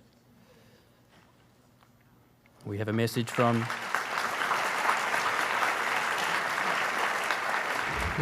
Jazz. I'm really thrilled to congratulate you on finishing your PhD. It was a long road and you really persevered through a lot of challenges to get it done. And in the end, you had a great outcome. I'm standing here in the shade of the cherry trees that were a gift of the people of Japan, the people of the United States over 100 years ago. And while these gestures of friendship are nice, when we move plants around, we often move insects around by accident. And sometimes they cause problems in the new areas. Jazz's PhD was about using the latest modeling to try to predict which insects may move around and threaten different areas, and especially Japan in the future. She also did a lot of work on what's happening to communities inside Okinawa and trying to understand the effect of introduced ants that are already there.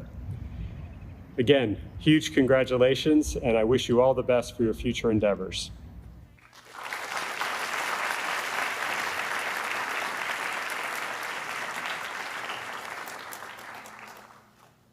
Our next graduate, Somen Jana.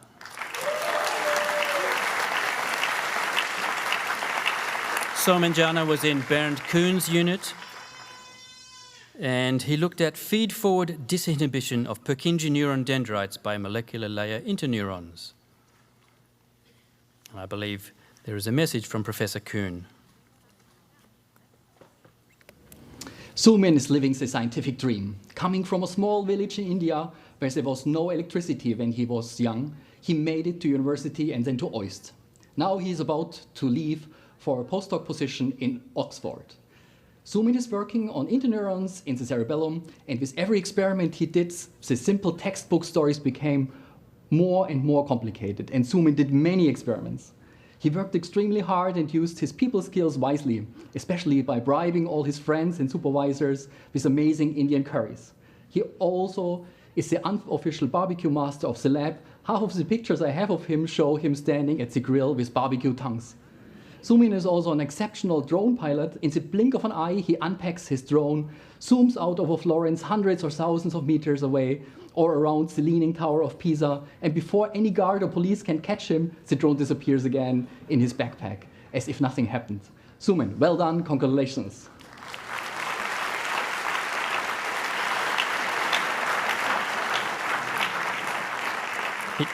He does take good photographs. Next up, Hoshu Hiyane from Thomas Bush unit. He can't be with us today, but the degree will be accepted on his behalf by the Dean.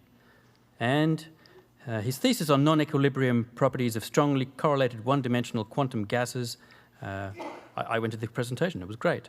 And there's a message from Thomas Bush. Let me introduce Hoshu to you. Hailing from Okinawa, Hoshu took on the challenge of pushing the envelope on understanding complex, out of equilibrium, many-body quantum systems. He not only developed but also fully executed his own final project, stood his ground against the journal editor over the significance of his results, and won, but also wrapped up his PhD in under 5 years. And honestly, it would have even been faster if I hadn't initially doubted how important his findings were. I learned something. I won't go as far as predicting that Hoshu will be the first Okinawan faculty member we hire after I retire in a few short years, but let me just say, I wouldn't bet against it. Hoshu, we are truly proud of everything you have achieved.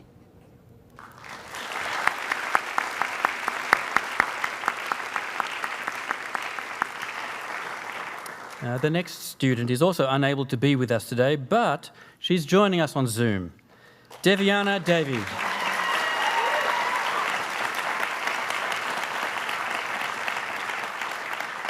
She worked under Professor Yoe Usisari and studied anatomical and functional aspects of the superior colliculus pathway to the inferior olive in mice. And a message from Professor Usisari. Deviana David, Anna. You joined in the first days of COVID when benches were dark and formal support was scarce, yet you carved your path entirely on your own.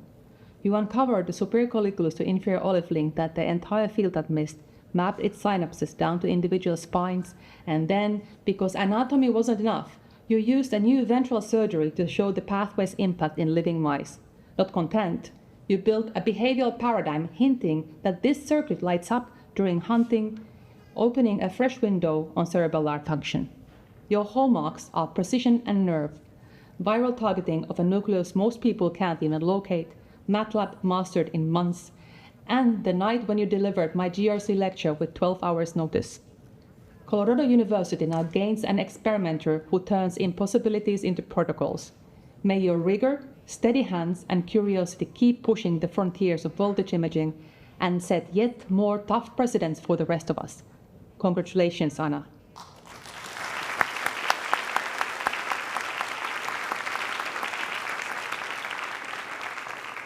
Well done, Anna. Kirti Menon.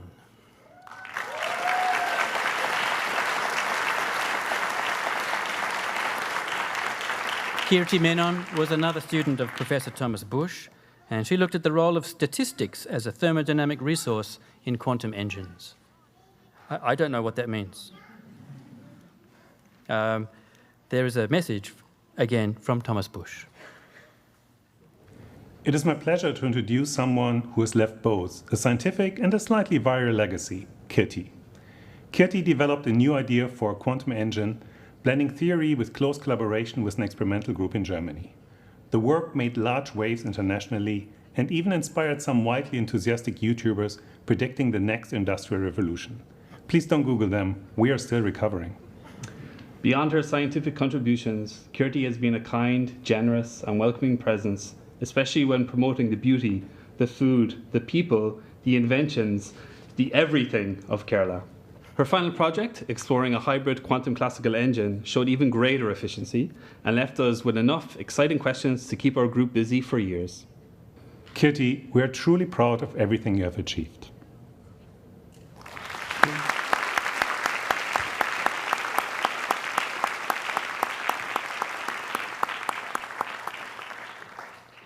Yatsu Chu.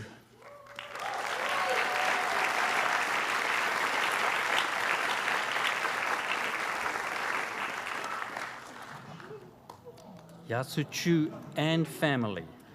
She worked in Professor Kono's unit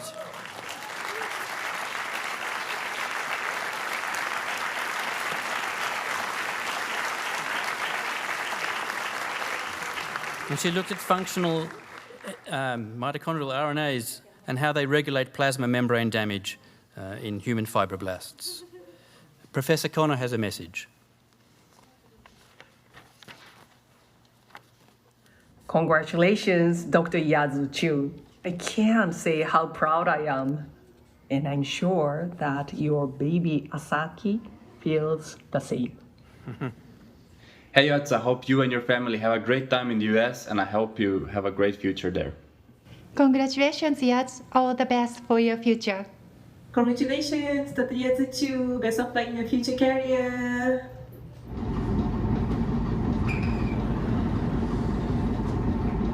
Congratulations, Yatsu. Wishing you success in your future. Congratulations, Yatsu. I will never forget your kindness and help. Best wishes your future. Hi, Yatsu. Congratulations on your PhD.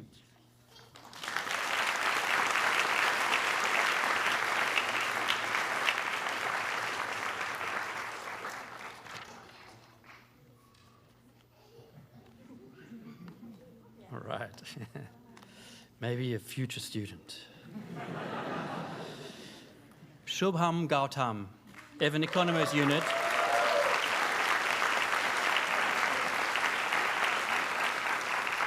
And he looked at the diversification of brain structure in ants.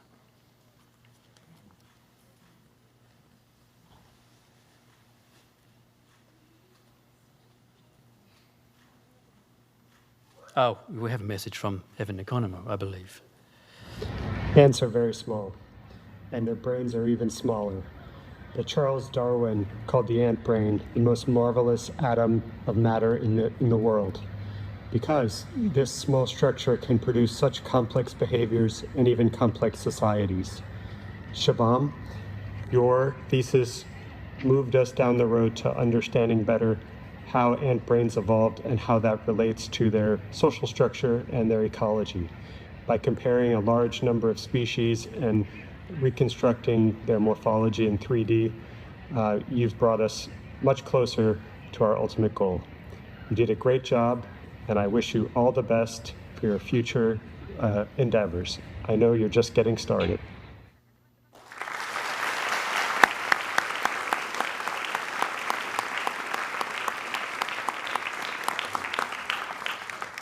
Another student from Keiko Kono's lab, Aisulu Maipas.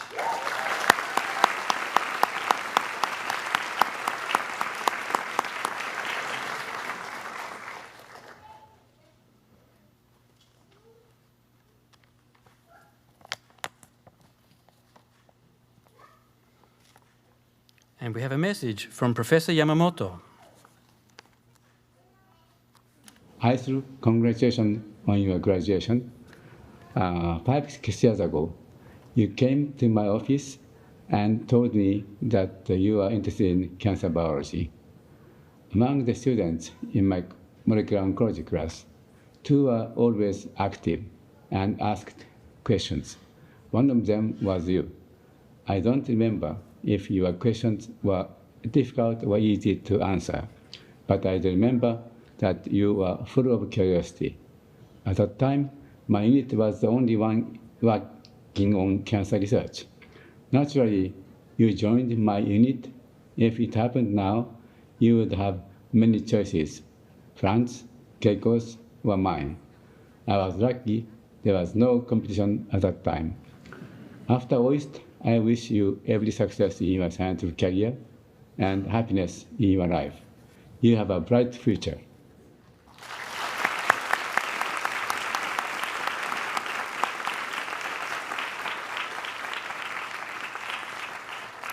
And now, ladies and gentlemen, if you are counting the number of empty seats, you might realize that we're down to the last of our students, Lakshmi Priya Swaminathan.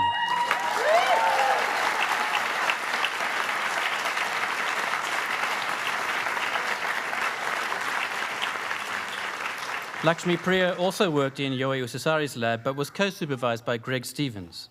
She looked at movement and mice, looking at movement variability using 3D motion capture and mathematical representations of locomotion. We have a message from Professor Usasari.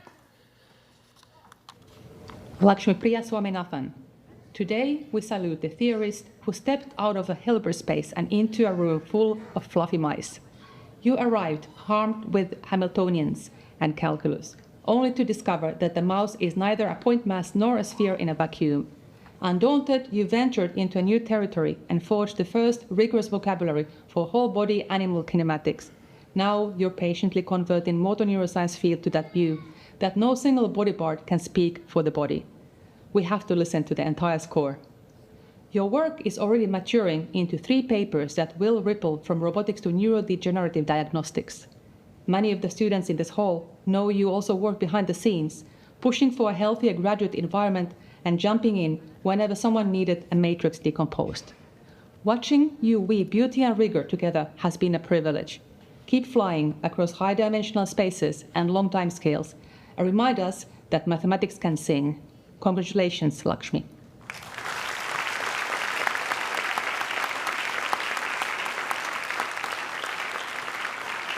So, that's all we have on our list today, folks. It's such a long list. It's the longest we've ever had. What a group. Give them all another hand. Congratulations, everybody.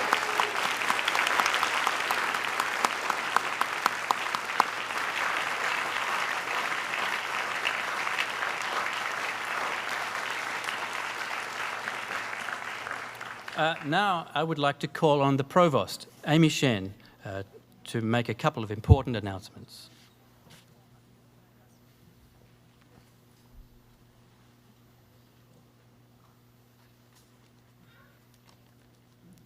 Thank you, Harry. And hi to everyone. As always, it gives me a great pleasure to be here of the annual graduation ceremony. And first, I would like to introduce the winner of this year's Faculty Mentoring Excellence Award. So this was already announced on TIDA to the OIST community and awarded at the faculty retreat in April. But it's only fitting that we celebrate the winner once more on this more public and festive occasion. This year's awardee, selected by faculty peers with coordination led by Dr. Kathy Takayama, our Intern Dean of Faculty Affairs and Director of CHAP, is Professor Keiko Kono.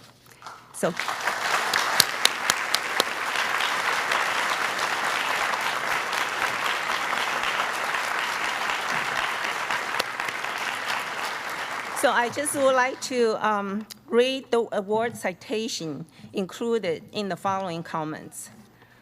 Our students who have been fortunate to enter your realm of mentorship, regardless of location, feel valued and empowered to succeed. Time and again, they highlight your ability to bring out their full potential. And in fostering a fulfilling career, students have highlighted how your constructive critiques and clear guidance have been instrumental in building their confidence, and how your proactive advocacy has enhanced their visibility in the broader scientific community. Your inclusive leadership has promoted the ability of all of your unit members to collaborate effectively and achieve their best work. Thank you, Professor Kono, and once again, congratulations.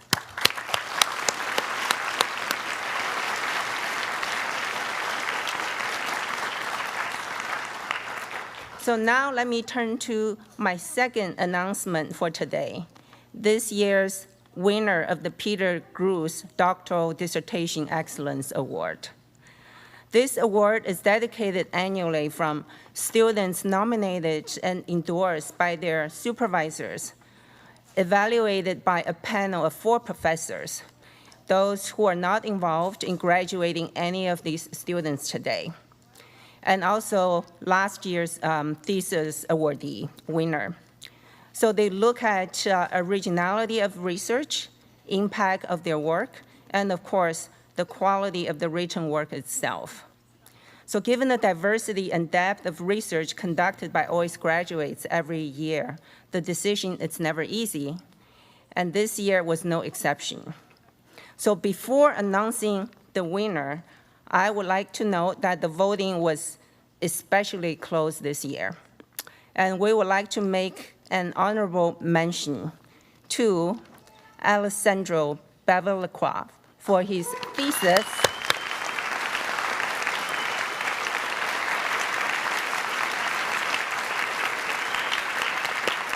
Let me read the thesis title. So the thesis title is called Molecular Crowding and Enzyme Dynamics, Unraveling the Complex Interactions in Cellular Environments, and under the supervision of Professor Paula Laureno. Well done, Dr. Alessandro Bevilacqua. And please come forward to accept your award.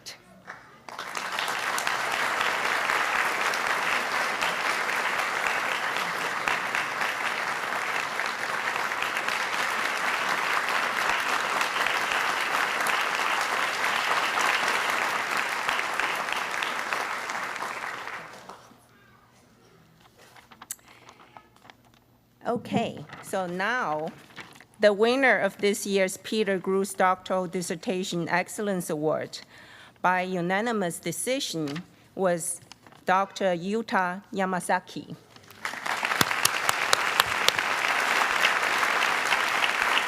From Professor Kono's unit. So his thesis is titled, it's very long, Comprehensive Identification of Plasma Membrane Repair Proteins Uncovered the Clathrin-Mediated Endocytosis-Dependent Repair Protein Delivery Mechanisms.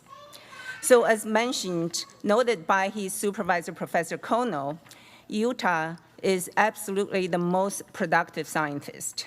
He published his first paper on membrane repair in only 6 months, a process that normally takes 2 to 3 years in his field.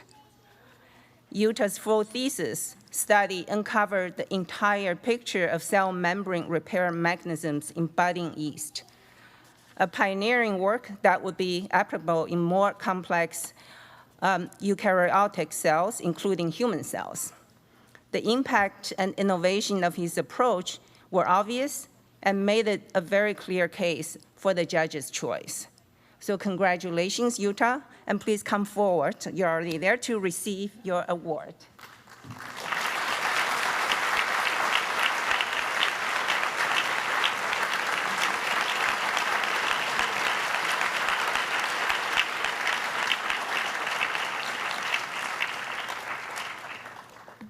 Congratulations to both. I also read all those theses, and that was a great thesis. They were all difficult to choose from. Congratulations on such good work, everybody. Next, we have an address from one of our new graduates on behalf of the graduating class. Leili Hoinatsky worked on the theory of quantum matter unit with Professor Nick Shannon, and she was also chair of the Student Council. I would like to invite Dr. Hoinatsky to the stage.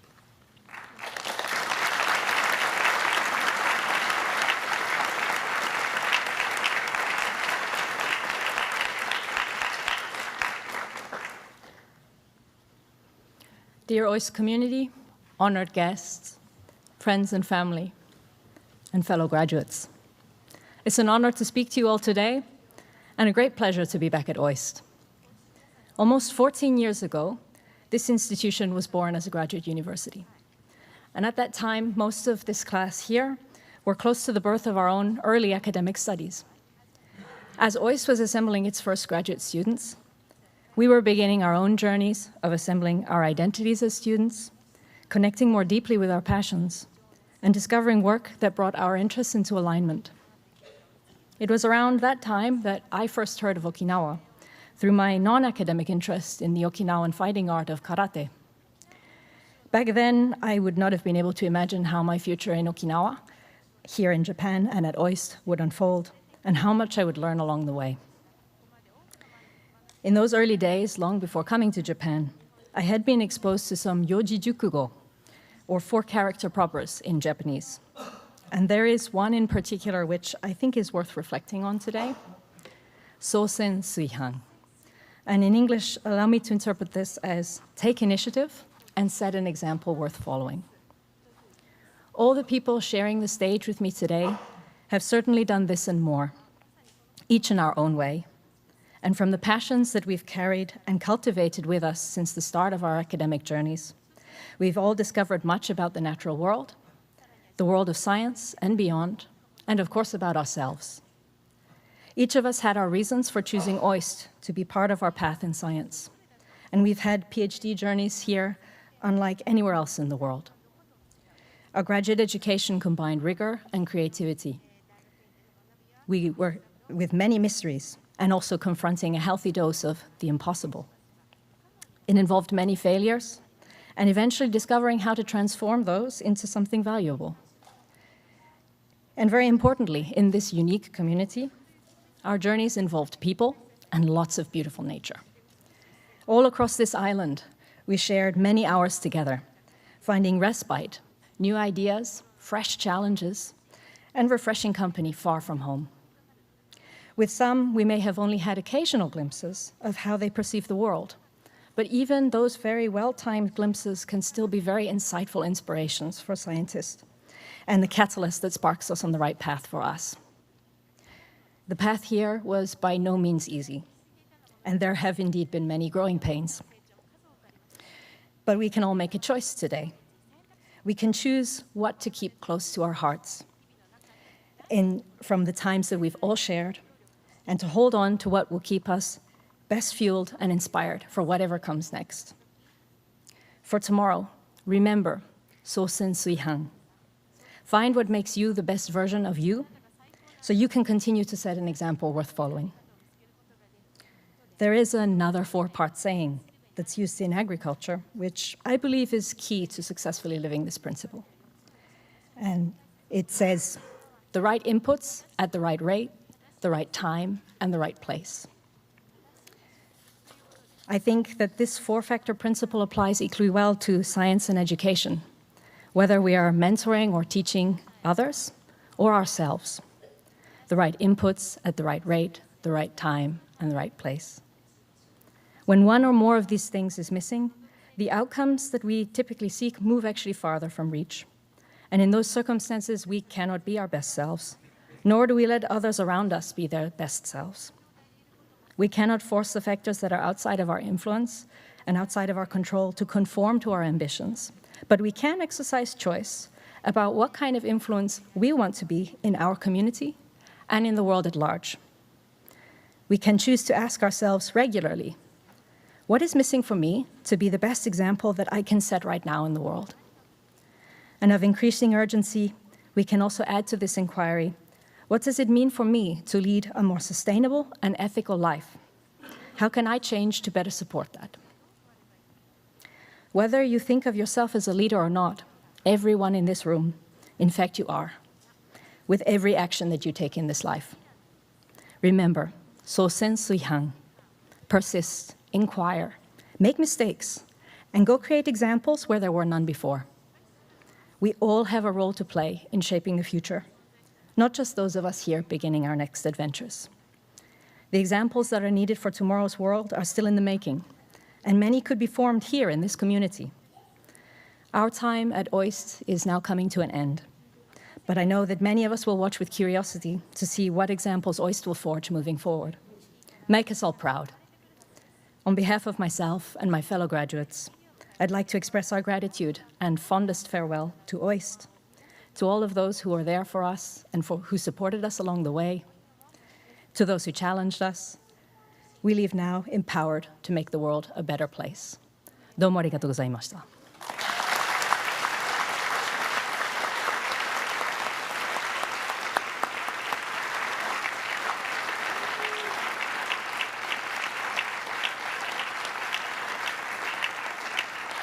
Thank you, and congratulations, Dr. Hoinatsuki.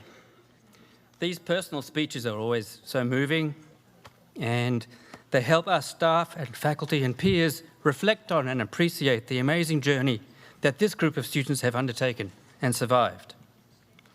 We're so proud of these new graduates, and we wish you all the very best as you venture into the world beyond OIST. We are confident that we have prepared you well to succeed and to thrive, no matter where you go next. And we hope that you will remain in touch and be part of our growing and active alumni group. Thank you to everyone in the OIST community who supported this event today. A heartfelt thank you to our wonderful quartet, well maybe quintet, the traditional dancers and sunshine players, and to the hardworking teams from across OIST. Again, thank you to Honor Village, the Okinawa Prefectural Government, and the Government of Japan, and many other distinguished guests here. With your support and collaboration, we do our very best to foster world-class research, education, innovation, and outreach. So, once the music begins, the new graduates who have now been admitted to the academic body of the university, as symbolised by their red bordered hoods, will follow the President and the Dean in an academic procession. So just a note about those PhD hoods. The hoods are bordered in red with hand-woven minsa from Yuntanza Hanaui, made from all natural fibre and dyes, following a sine wave design by our first group of graduates. Likewise, the gowns of the President and Deans feature a similar trim, but this time in gold and of a more traditional Okinawan design. This is a uniquely Okinawan feature, and you won't get that at any other university. So guests, please wait to leave the auditorium until the academic procession has made its exit. If you used an interpretation earpiece, please make sure to return that to us in the lobby. In a moment, there will be a reception outside. We would like to have it by the pond, but due to weather, we've moved it inside the tunnel. The tunnel gallery is close by. So please join us for some light refreshments. OIST branded goods will also be available. You've seen the pop-up store in the foyer. And of course, many, many photo opportunities.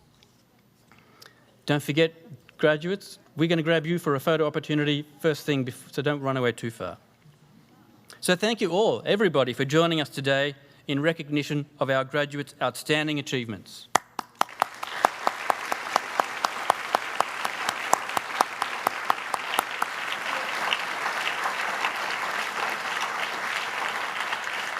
So thank you all for coming. This concludes our 2025 graduation ceremony. The students who graduate here today are now a recognised part of our academic body and will now exit with faculty and wearing their doctoral hoods. So please rise for the academic procession. So remember, follow the...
Thank you very much.